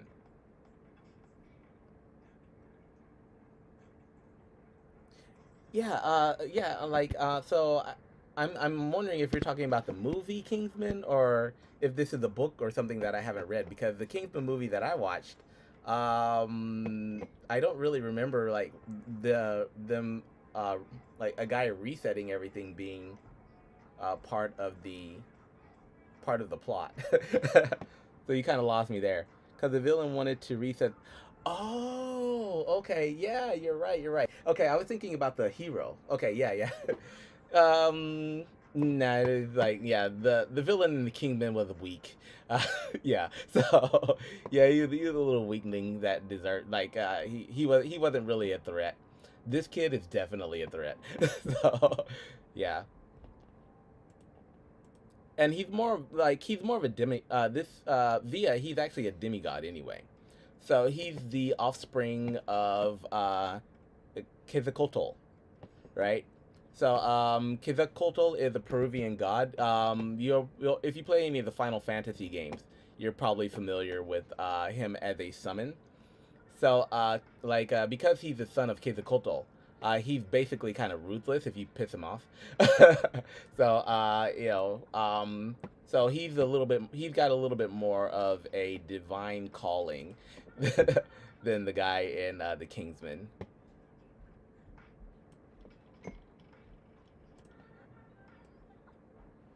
Yeah, I smell hamburgers. Like, when you're hungry and you're trying to create something, and, like, somebody's, like, cooking good food downstairs, it just totally messes with your concentration. And I know, and I know my wife is down there. She knows I'm working, so she's doing this on purpose. I know this. So, cause like when I'm working, she doesn't really like to call me for dinner because like she doesn't want to disturb my creative flow. So she's really kind of good about that. So when she when she wants me to stop working, she just like opens my room door or sends the kids to open my room door, and then like she'll like start cooking something right that smells really good. So I cook a lot on the weekends, but like when I'm busy, like she does it, and I cook sometimes during the week because like she's working from home. So like this smell of hamburgers is her way of calling me down to dinner and making me stop work because I'll work like all day on something, and which isn't necessarily good. But since it's my own project and since it's my own company, I can do that, and I kind of have to do that anyway. But she pretty much stays out of like my company stuff, so she doesn't really know like what I do, or I mean, she knows what I do, but like she's not really so involved in it. So she because she's like really more of a company worker and not such a creative type, which actually works out pretty well. Because like unless your wife is a unless your partner is a really creative person, you don't really want them like hanging out in your like giving you advice on like how to. I want to do something with this R. It looks like you've got a broken leg there. I think I'm gonna go ahead and leave that straight, and then I'll do like some, maybe add some lines to this over here to kind of rough him out a little bit. Yeah, and like, mm, I was doing so good until I got to the last one. Yeah, I haven't watched the Kingsman in a while. They're supposed to be coming out with Kingsman 3, aren't there? Aren't they? So when they come out with 3, I'm definitely gonna watch that one. 2, I was not really impressed with 2. I mean, the reason I wasn't so impressed with 2 is because they had an actor in there that I wanted to see more of. I'm the main cook of my household, so when I am done in the script, yeah. So my book is 504 pages, right? But it took me like years to write it. I wrote it when I was in the military, or I started writing it when I was like, yeah, the prequel, right. The prequel is 504 pages.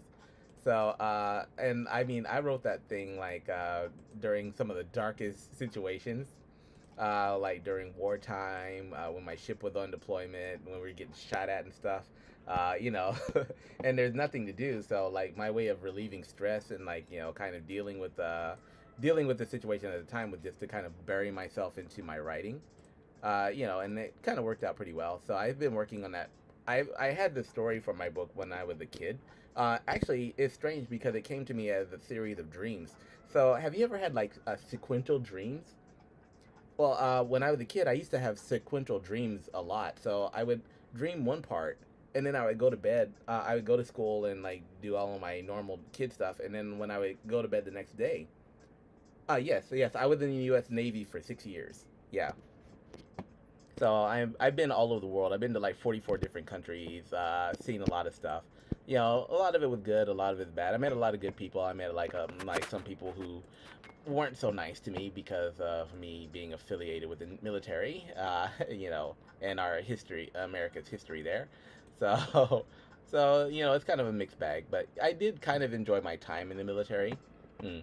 But like I said, like when people are during like a combat situation, it's not exactly a place that you kind of feel comfortable being in a lot of the times, especially like when you're young and you don't know why people might not agree with some of the U.S. policies and stuff like that. Um, yeah, so yep. But I did have a lot of fun when we weren't doing crazy stuff and getting shot at. Yeah. Right. I'm gonna go ahead and put this as a V here. Did you do any military service?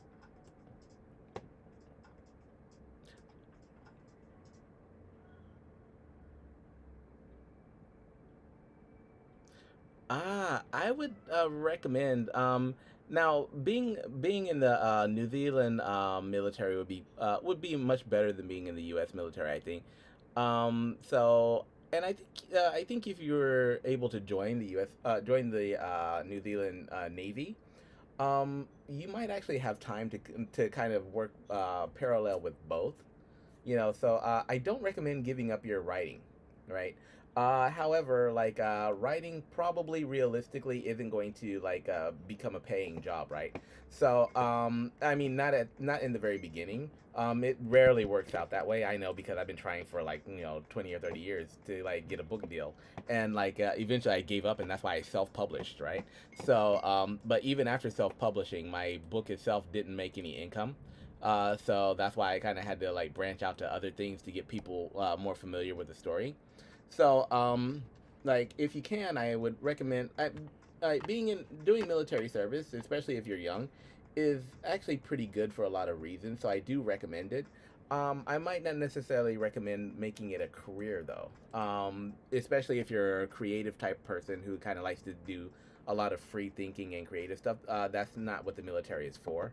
So, jumping in there to get some experience, to travel around, see the world, meet some new people, get a different view of life is definitely a good idea.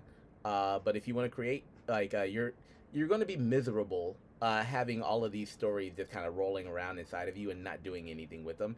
And that's something that if you don't, you're basically, and this is something I have to kind of keep telling people, for creators, a story is like having a child, right? Like so there are when a lot of times when a girl wants to have a child, she doesn't feel complete until she has children, right? Especially like a lot of Asian girls and girls in Japan, when they get to be about a certain age, there's a lot of social pressure for them to have a child. Well, I mean, for creative, especially for like creative people, your idea is basically like a child. It's going to stay there with you and it's going to keep on nagging you. And if you don't do something with it, it's something that you're always going to regret. And that's something that I try to avoid doing, like regretting stuff. So even if I try something and I fail initially, I would still have rather tried it and given it a shot. And then if it fails, then if it fails, I can understand why. Or if it fails, then I can kind of adjust. But if I don't really follow through with my dreams or something like that, then like it's something that's really going to kind of be, it's something that is going to stay with me. So that's why I don't do that. So if there's anything that I want to try, I try it. Anything that I want to do, I do it. Whether like people agree with me or not, I don't necessarily care as long as it's not dangerous or they don't have a good logical reason for stopping me. So it's like, Walter, this is gonna destroy the world. Then I might stop. But other than that, I just kind of do what I feel like I need to do. Because at the end of the day, like nobody can live your life but you. So um, yeah, and when it comes to like writing, I would say like you're in a pretty good position right now. If you're not in a position where you have to work, go ahead and write as much as possible and bump as much of this stuff out as you possibly can, like before you jump into a career, because that'll help you out in the future. Being a creative person, actually, I started late because of obligations, right? So I was obligated to take care of a family. I was obligated to take care of my parents, and so I spent my life kind of living for other people's obligations, right? And so it didn't really occur to me that I should kind of pursue my dreams and really kind of stick to them until like much later. Or actually, I would say it didn't. My thinking was that I had to fulfill all my obligations and get a career and then pursue my dreams, right? But that takes a long time, and most people never really pursue their dreams until even after they retire because they're too old, right? So it's like I always hear like, well, when I was younger, I always wanted to do this. Well, why didn't you do that? Well, because I had obligations, I had family, I had to get a career, I had to get a job. Um, End of the day, though, like if you work for a company, unless it's your company, you don't own the bank, right? So, and if you get sick, you are always replaceable by a company, right? So, if you get sick or if you have problems or if the company doesn't like you or if there's like another Lehman shock, a company is going to cut you and let you go, right? But if you create something that is yours, that you own, that is your own creative property, then that's something that unless you sell it, you never lose it, right? So your creativity is something that you can always kind of continue to build on. So that's why I never really recommend like giving up on your dreams or losing that, because everything else is replaceable, but your dreams are not, right? So if there's a story or something that you want to write, then I would say like while you got time right now, like go ahead and write out an outline. That's what I did. So my stories, my WildFIRE storyline, I already have the entire storyline basically written down and completed. So I can write the books or make a movie or make a film very easily from it, because the concept, like, I know everything about every character from the time they live until the time they die, right? Which unfortunately a lot of my characters are gonna die. So spoiler alert. you know, but I know that because I've already written it out. So it's already like, I already have the plan for it. So even if you can't write the books right now, go ahead and do an outline, a complete outline of it, and save that somewhere. So because as you get older, if you get busy and stuff like that, you're going to start getting kind of other things are going to start taking priority, like paying bills and stuff like that. So having your outline already, solidified will, is something that you can always refer to and come back to if you start to kind of losing your way. All right. So this is like the ruins word done. So my advice is like, while you're young, pursue your dreams as much as possible, and really don't take no for an answer. People are going to say no because like everything is madness until you succeed. And then after, like, so your family, your friends and stuff like that are gonna be like, no, you shouldn't do that, no, you should do this, no, you should blah blah blah blah blah. It's good to listen to their advice to a certain point, but at the same time you still have to kind of live your life. And a lot of times people are going to assume you're going to fail. It's just a natural reaction when you say that you want to do something or do something that's kind of not standard. People, especially like unfortunately the people who care about you, are a lot of times they're going to go ahead and try to shut you down. And they're going to tell you that you're going to fail, or that nothing's going to be successful, or that they're worried about you. Blah blah blah blah blah blah blah blah blah. Listen to them. Take their, you have to evaluate what they're saying. Like, honestly evaluate their advice, because they might be giving you some pretty good advice for the timing and the situation. So by all means, don't discount what they're saying. But at the same time, you do have to kind of think about what you want to do and what you're going to be satisfied with in life. Now, for my book didn't make any sales. Well, okay, it made like about 30 sales, but a lot of those were family, friends, and relatives who I kind of begged to buy it. But everybody who's read the story loves the story and loves the characters. But it's just like the book itself didn't sell. So I thought my book was a failure, right? And for years, I actually didn't really like consider doing anything with the book. For almost like I published the book in like 2007, and it didn't make any sales. And then like I continued to kind of play around with it until I had my first son. And then after that, that family stuff kind of took more priority. So and I did have like some like backlash from my wife at the time, because like she's not a creative type, so she's like, well, why are you spending money and time and effort into doing this when we have like kids and stuff like that. So I kind of had to like I kind of felt like because the book wasn't making money, then it was a failure. And a lot of my family and friends kind of made me feel that way, because they didn't really understand the value of the book, or what the book actually meant to me, right? So I did kind of give up on the book for a while. But it's like my ex-employer from Apple used to say, Steve Jobs. He used to say, like, you never know where the dots are going to connect. So because remember, he got fired from Apple, and he got fired from his own company, right? So he got fired from Apple. He got fired from and he started Pixar. And then like later, like all like Apple had to rehire him, right?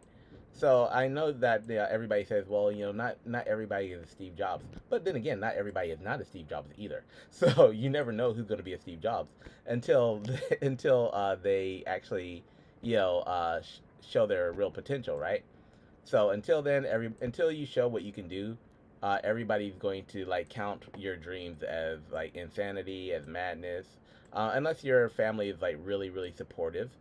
Then you can expect a lot of people to try to stop you. I think that's natural, but at the same time, you can only you can really decide how successful you're going to be with something. So you just even if people are against it, I do recommend like putting in the work. And the reason I recommend putting in the work is because my book didn't sell. My comics didn't really sell that much, and then I gave up on them. But then like one day I was like doing some working on a video game, and then I'm like, well, wait a minute, I still have all of these. I was looking at my computer. I'm like, it's kind of multi-night because I have all of these characters on my computer that are just kind of sitting here and I'm not doing anything with them. So I took one, I took one character that I really liked. I'm like, well, what if I made a T-shirt out of this character? And so that's exactly what I did. I made a T-shirt out of the character just for me to wear, right? Because I'm like, well, he's sitting on the computer anyway. He's not doing anything, so I might as well like just put him on a T-shirt and wear him. And that is how my online store started, right? So my online store, I'll go ahead and drop that one in the links for you as well. So I have on the way I make money from my book now, actually, is this online store. So this online store has all original characters. Okay, hold on. Let me type this in here. Wow, it may be that I've been up for 17 hours, but wow, thank you, thank you. Well, I'm glad I can inspire people. That's one reason why I started these game jams.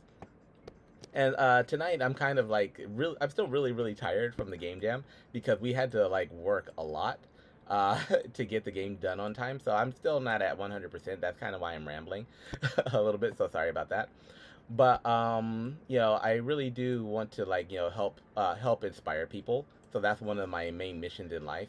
Not just about like making money or like trying to like do cool stuff. I want it to be meaningful. Um, so if any of my advice is helping you out, then I'm really happy to hear that. Yeah. So even though this this graphic creation is taking a lot longer than it normally would. Uh, Yeah, so like I would say go ahead and one of the most important things for you to do is make sure that you live a fulfilling life. Nobody can decide what's going to be fulfilling for you in your life except you. Your parents don't know. They have a lot of good advice for you because they have a lot more life experience. But at the end of the day, they're not you. So you have to kind of like learn to block out noise because if you listen to noise all the time or listen to other people's opinion, number one, you're not getting anything done. Yourself. You're just sitting there listening to what other people have to say. And number two, like a lot of times their information is going to be based on fear, right? Fear of the unknown. So you have to learn how to kind of like be confident even when there's no reason for you to be confident. Everyone else, like if everyone else expects you to fail, you have to like expect for you to succeed at some point, and you're gonna have to put in the work. Of course, nothing comes free and nothing comes easy. Well, I mean, it does when you're a kid because parents are paying for shit. But usually, once you get to be an adult, life will quickly start to suck you in, and give you other stuff to worry about. So while you're young, and while you have time before you have to worry about all these obligations and stuff, or before you have to worry about a girlfriend or jobs or whatever, go ahead and start figuring out what you kind of want to do and start building the pathway for being able to continue with your dream, even if you do get kind of busy in the future, right? And let me go ahead and line this out.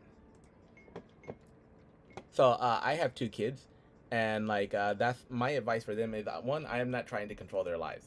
Um, yeah, that's not me. I want them to be good. I want them to be successful, but I kind of want them to do what they want, do what they like. And I don't want to. My job as a parent is I want to give them a pathway. So I want to open doors for them to be able to live a nice, happy, successful life. However, I cannot define what is going to be successful for them. So that's why when my son turns 18 years old, my mission is to be like, happy birthday to you, and I'm gonna kick him out of my house. and make him like live by himself, because he like he can't stay with me and like during that time, because he'll be too old by my book. And two, he needs to kind of start figuring out what he wants to do in life and what the path he really wants to go on. So I'm building with my company. I'm building the framework for him to be able to like for him to have a backup plan. In case he like doesn't want to work for a company or something like that, or in case he loses his job, or in case he wants to pursue creative stuff, like I do. But on the back end, like only he'll be able to figure out what's really going to make him happy. So my job is to support that, any way that I can. So that includes financially. So hold on, there's something else that I'm kind of missing here. Let me turn this off right quick. Right, and I think I'm going to give this a stronger line. Okay, those hamburgers are really starting to get to me. So I'm gonna jump off in a little bit because my stomach, my stomach is starting to yell at me. Like, and my youngest son eats everything too. So if I don't make it downstairs in time, he's probably gonna eat my hamburgers. Yeah, he's so cute, but man, when he's hungry, he has no mercy at all. Hmm. Yeah. So pursue your dreams, but you have to like be realistic with stuff. So set yourself up some goals, set yourself up some targets. I would show you the outline that I have for my WildFIRE story, because the WildFIRE story that I'm working on is actually 6 novels long. So each novel would be about like the same length as my previous novel. But like I said, writing a novel that people may not read, now for me is a waste of time. So that's why I'm like, well, people love games, people love media, people love entertainment, and like making a game in some cases is actually faster than writing a book and spell checking and all of this stuff. And it makes making a game on the story actually makes it interactive. So what this does is it creates. Thank you. That's what everybody says when they actually read the book. They're like, "Man, this is amazing. This is awesome." I'm like, "Are you gonna buy my book?" No. So that's why I stopped trying to sell the book. And like actually, while we're on this topic, after I finish this GameJAM, I am going to be launching a Kickstarter, and this Kickstarter is going to be based on a spin-off series, series from this book. Right, so I'm actually going to start doing a professional game based on this book, in order to get people more familiar with the story, right? And that's the whole purpose of it. So, so I was planning on launching my Kickstarter from next month, from October, but things are a little bit hectic at the moment. So I might need to reevaluate that plan for the timing. Okay, why are you not coming here? Yeah, but I mean, everybody loves the story, and people like the comics and stuff like that. So there is sale value for the book, right? So there is marketing and merchandising value for this book. So that's kind of what I'm aiming at. So because people didn't read the book, what I started doing is I started doing the online store, and this wasn't necessarily designed to make money. But I mean, if I make an online store, then I have to like put some products on there. But the reason I created the online store is because I wanted to wear this. Actually, this sweater that I'm wearing is one of my characters. This is one of the main characters that you'll run into from my WildFIRE book. So almost everything that I have in my room is based on my own original characters, right? So that's what my company does. We create characters, we create video games, and then we make products based on these characters in video games, right? And that's what my online store is all about, right? So basically, the online store started because I'm like, well, I want to put this character on a T-shirt, and I don't want to wear it because he's not doing anything, and the book didn't sell, and I kind of feel bad. I kind of felt like I abandoned my book. And then I put I put one of my characters on a T-shirt. I'm like, wow, this is actually pretty cool. And as soon as I started wearing my own T-shirts, then my confidence actually kind of went up. And I noticed that people who didn't read the books, or people who weren't originally interested in the story or didn't know I was the writer, they're like, hey man, that's a cool T-shirt. Where'd you get it from? And I'm like, I made this. Well, where's it from? oh, this is from one of my characters. What characters? I'm like, oh, well, remember that book that I wrote back in 2007? And they're like, oh, okay, so this is one of the characters from your book. And at that point, that's where they started getting interested in the character. Like, well, who is this character? What does he do? What are his powers? This kind of thing. I'm like, read my book, read my book, read my book.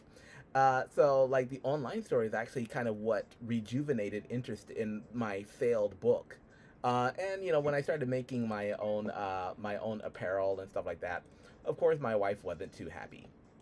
You know, but you know, just to be fair, it's her job not to be happy. You have to understand that, you know, especially when you're married and you have kids, you know, like, well, being like financial stability is a priority, you know, when you have kids and stuff like that.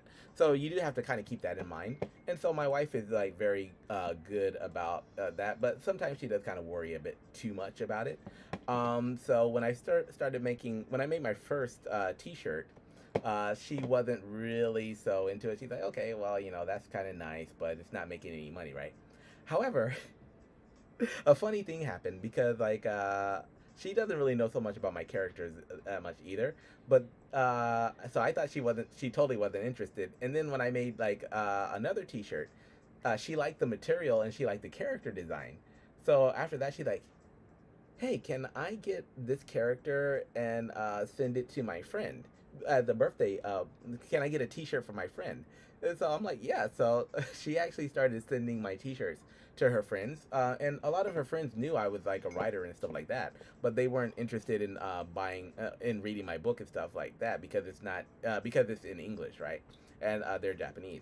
But as soon as I started making products and started like having T-shirts and coffee mugs and stuff like that, then I noticed that people who kind of like people who rejected the book at first started being interested in the online store products, and that's how I started building my customer base, right, in Japan. Overseas, it kind of started taking off when I put stuff online on Instagram and on Twitter. You know, I'll just like kind of post products, post pictures of my products and stuff. And then people, this also has the effect of people like, oh, okay, this is like, for example, like, who is this? Well, this is a cute character. Well, where did this character come from? Is it Pokemon? No, it's not Pokemon. Is it Yokai Watch? No, it's not Yokai Watch. It's one of my original characters. When you do stuff like this, people start asking questions.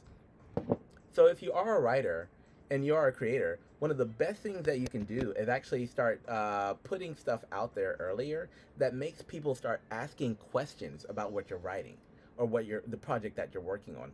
So you need to have like conversation starters.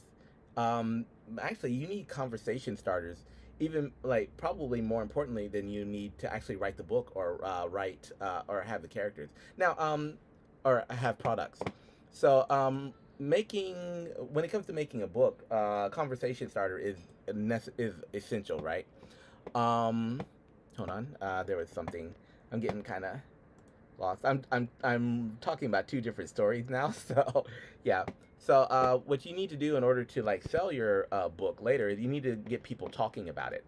And one of the best ways to get people talking about it is just to like have something that's kind of cheap or something like some free artwork or like some cheap products or like something that you can kind of showcase and you know, make it like something that you can put online and make people be like, well, what is that? And that's one of the key questions. Like, people are curious by nature, so if they see something kind of unusual or something that they haven't seen before or something kind of cute, a lot of times like they'll use it even just as an icebreaker to start a conversation with you.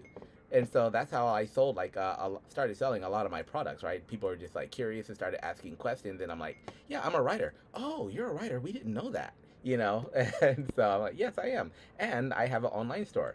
Oh, okay, well, like I want to buy the product, but I don't know this character. Okay, go to my website. People will go to the website, but at the same time, you know, a lot of people aren't going to like stay there and read so much stuff, right? So that's why the video game angle actually works much better for me, for my business. So it's like instead of saying go read my story, I can say go play my story. You know, go interact with my story. Like, learn the character, live the character. You know, help the character survive, help him complete his mission. What this does is this creates this kind of creates a mental link to the character, right? that you normally don't get with just a plain book, because with the plain book it's normally just input only. You're just reading about the character, and you're kind of like feeling the way the character feels based on what the author has written. But in a video game, like, you actually get to play with the character, so you actually get to live the same life as the character. And if you're good, the character lives. If you're a bad player, the character dies. So it creates a lot more mental investment. And so I found out that that's a pretty good weapon to use when it comes to like that's why I find like video games tend to be a better medium for getting people emotionally invested than a book in a lot of cases, right? So that's why instead of writing the other 6 books, I've decided to invest my time in doing in creating video games based on it. Okay, so I'm kind of losing my focus here because of that hamburger smell. All right, so actually, I'm going to get ready to jump off of this stream because I'm getting too hungry right now. So I'll probably be back on later because I do have to complete, like, finish up the artwork for this game. But thank you for stopping by my stream, and don't forget to like check out my website, my online store. I have a lot of projects that I am working on, but now I'm starting to kind of focus more on going back to my original WildFIRE storyline. So the next video game that I make in the Kickstarter that I'll be working on for next month will be back to the original reason why I started making games and doing the stuff in the first place.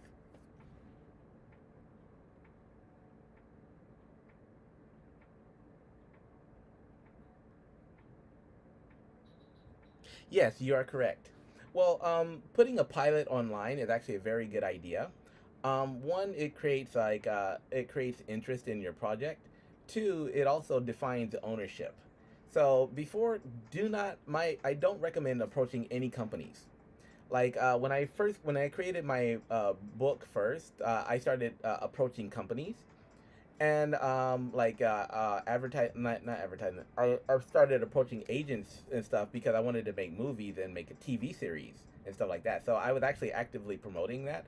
I don't recommend doing that because at the time, fortunately for me, I had already established ownership, because they could go when I told them about my story, they could research and they could find that I had a long history, documented history of this story on my website. But if I hadn't had that, then a company would have stolen the idea. And even now, I still get approached by companies who are very interested in buying this idea from me. I am not interested in selling at this time. When I wanted them to buy it, they weren't interested. So now that I'm actually making money from it and I'm actually doing something with it, like I'm not looking for companies. Companies are looking for me, right? And I do get offers for not this storyline, but for WildFIRE and for the characters, because they go to my online store, they go to my website, and they see that I have like media on it, and they're like, oh well, this could be profitable for us. But I'm not looking for companies now because I've got something established. But if I didn't have that set up already, then a company would have already taken my WildFIRE story and stolen it and like made their own movie. So for you, what I would recommend is go ahead and start making your own pilots, or start making your own video games, or start making your own media and putting it out there. Go ahead and do that to establish ownership. Like, this is mine. I made this on this date. First pilot episode made by me online on this date. That way, if your story does pick up and companies do become interested, like they're interested in my stuff now, then they basically can't steal it from you. I mean, because if the idea looks too similar, if they talk to you and then they release something where the idea looks too similar to yours, you can claim them on it. And not only if you're a single entity or a single person making a claim like they stole my idea, nobody's going to listen to you. But if you already have online media, established online media that people are looking at, and people know your characters and people know the story, then if something happens, like Disney or somebody decides to try to rip your stuff off, like you don't a lot of times you don't have to say anything.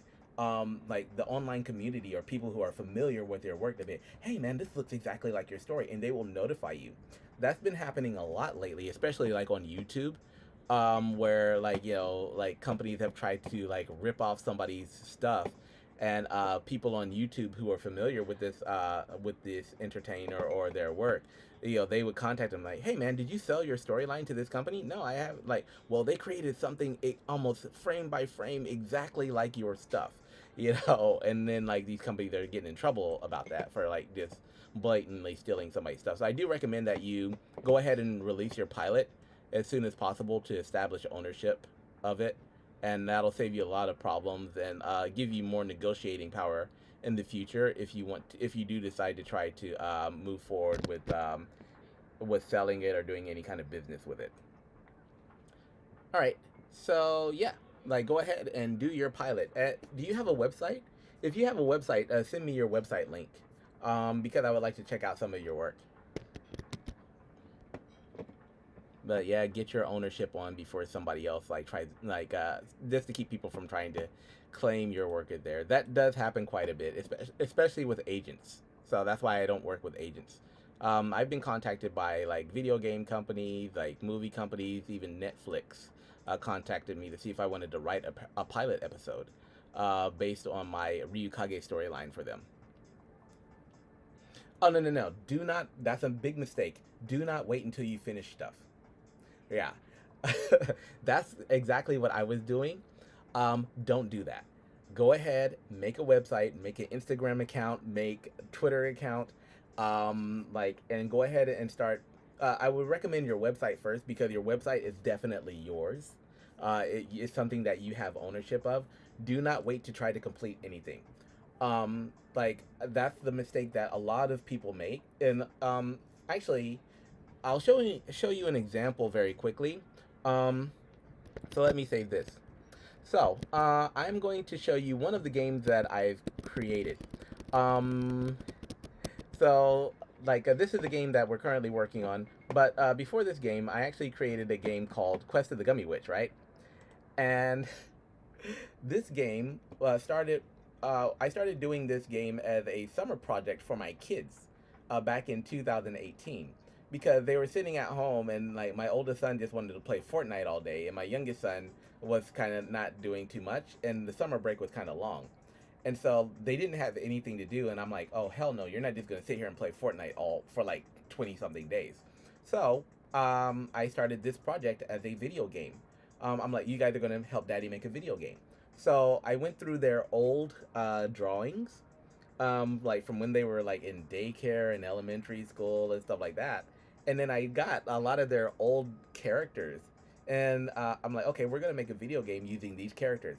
I had no plans like for a story or anything. Um, I just didn't want them sitting around, and I wanted to make their summer a little bit more educational. So I'm like, okay. So we started having video game meetings every morning. I'm like, you guys design the characters, Daddy will do the programming, and Daddy will make the story. So they had to design the characters, the weapons, and everything. So in the morning time, we would sit around the table. I'm like, and they would have their notepads. I'm like, okay, I need you to make a weapon. I need you to make a weapon. I need you to make a bad guy. I need you to make a bad guy. And we would sit there and they would draw it out and they would tell me, I'm like, okay, so what is this character's power? Like, what do they do? Blah, blah, blah, blah, blah. Still had no story. So because it was just like a little fun project, daddy and kids fun project, right?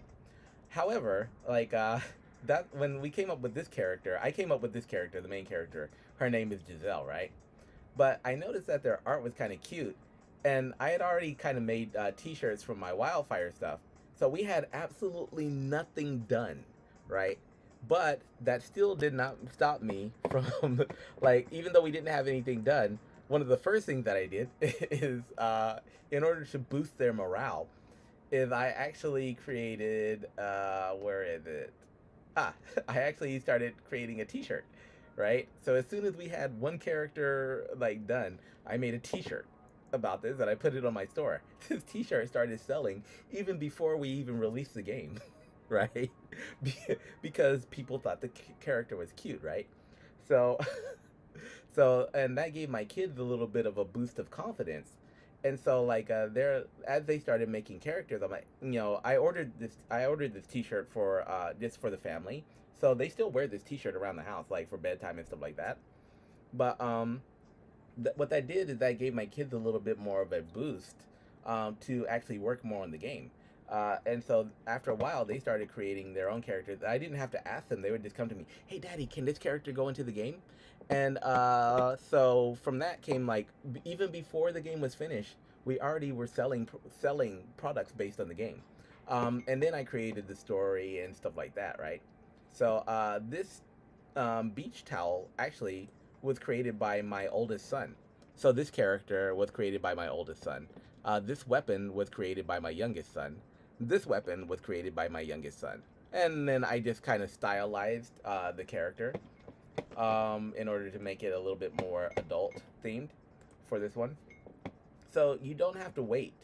One of the biggest mistakes most creators make is like, I must have a complete book, or I must have a complete story, or I must have a complete video game before I put it out there. No, like there are so many good ideas out there that you're always going to be competing anyway. To get if you're a true creator, your work is never done. Your book will never be completed because even if you finish one part, you're naturally going to think of the next thing, right? It's just going to keep on evolving and keep going and keep going and keep going, right? And that's one of the things for being a true creator and being a true entrepreneur, right? Is that it never ends. So you will never be complete with you'll never be complete or satisfied with a project, right? So oh, no. This is an important topic, right? So yeah, so like I just want to let you know, like don't wait. Go ahead and start putting your stuff out on your personal website. So it doesn't have to be a big website or anything like that, but you need to go ahead and establish what you can do and just start putting it out there, establish your ownership and then start building up from there. And then after that, start inviting your friends and stuff to check it out, and that way like they know what you can do, and come and like you don't have to really start looking. Like people who are interested in what you're doing will naturally come to you. All right, so now I'm gonna go ahead and save this, and I'm gonna go ahead and jump off and eat my hamburgers if there's any. I noticed that the smell in the kitchen has started to diminish, so so there might not be like too much food left if my youngest son has anything to say about it. But I'll go ahead and jump off and I'll take care of that. And then I'll probably jump back on maybe later on today or even later on tonight to do some more artwork. But it was very, very nice talking to you. Stop by and check out my links because hopefully they'll be a little bit more inspiring for you than just me talking all the time. All right. So I'll go ahead and jump off for now, and I'm going to go ahead and host my programmer, the guy from Australia who's actually helping me program the game. So I'll go ahead and host him. So if you're interested and he's online, then you can check him out. All right. So I'm off for dinner now. It's very nice talking to you. I hope to see you on my stream again next time, and I hope to get more artwork done during that period as well. So but I'm just kind of chilling and moving slow tonight. All right. So I will see you later. Have a good one, and feel free to drop me a line anytime. All right. Nice talking to you, and time for me to host off and sign off. Ni on a lig. All right. I think I spelled his name right. All right, catch you later. You can go ahead and try to friend me as well. Let's see me, and I'll let hopefully that'll let you know when I'm on here. All right, so I just sent you a friend request, and I'll go ahead and jump off. Have a good one, and I will chat with you soon. Bye bye. Me on a leg.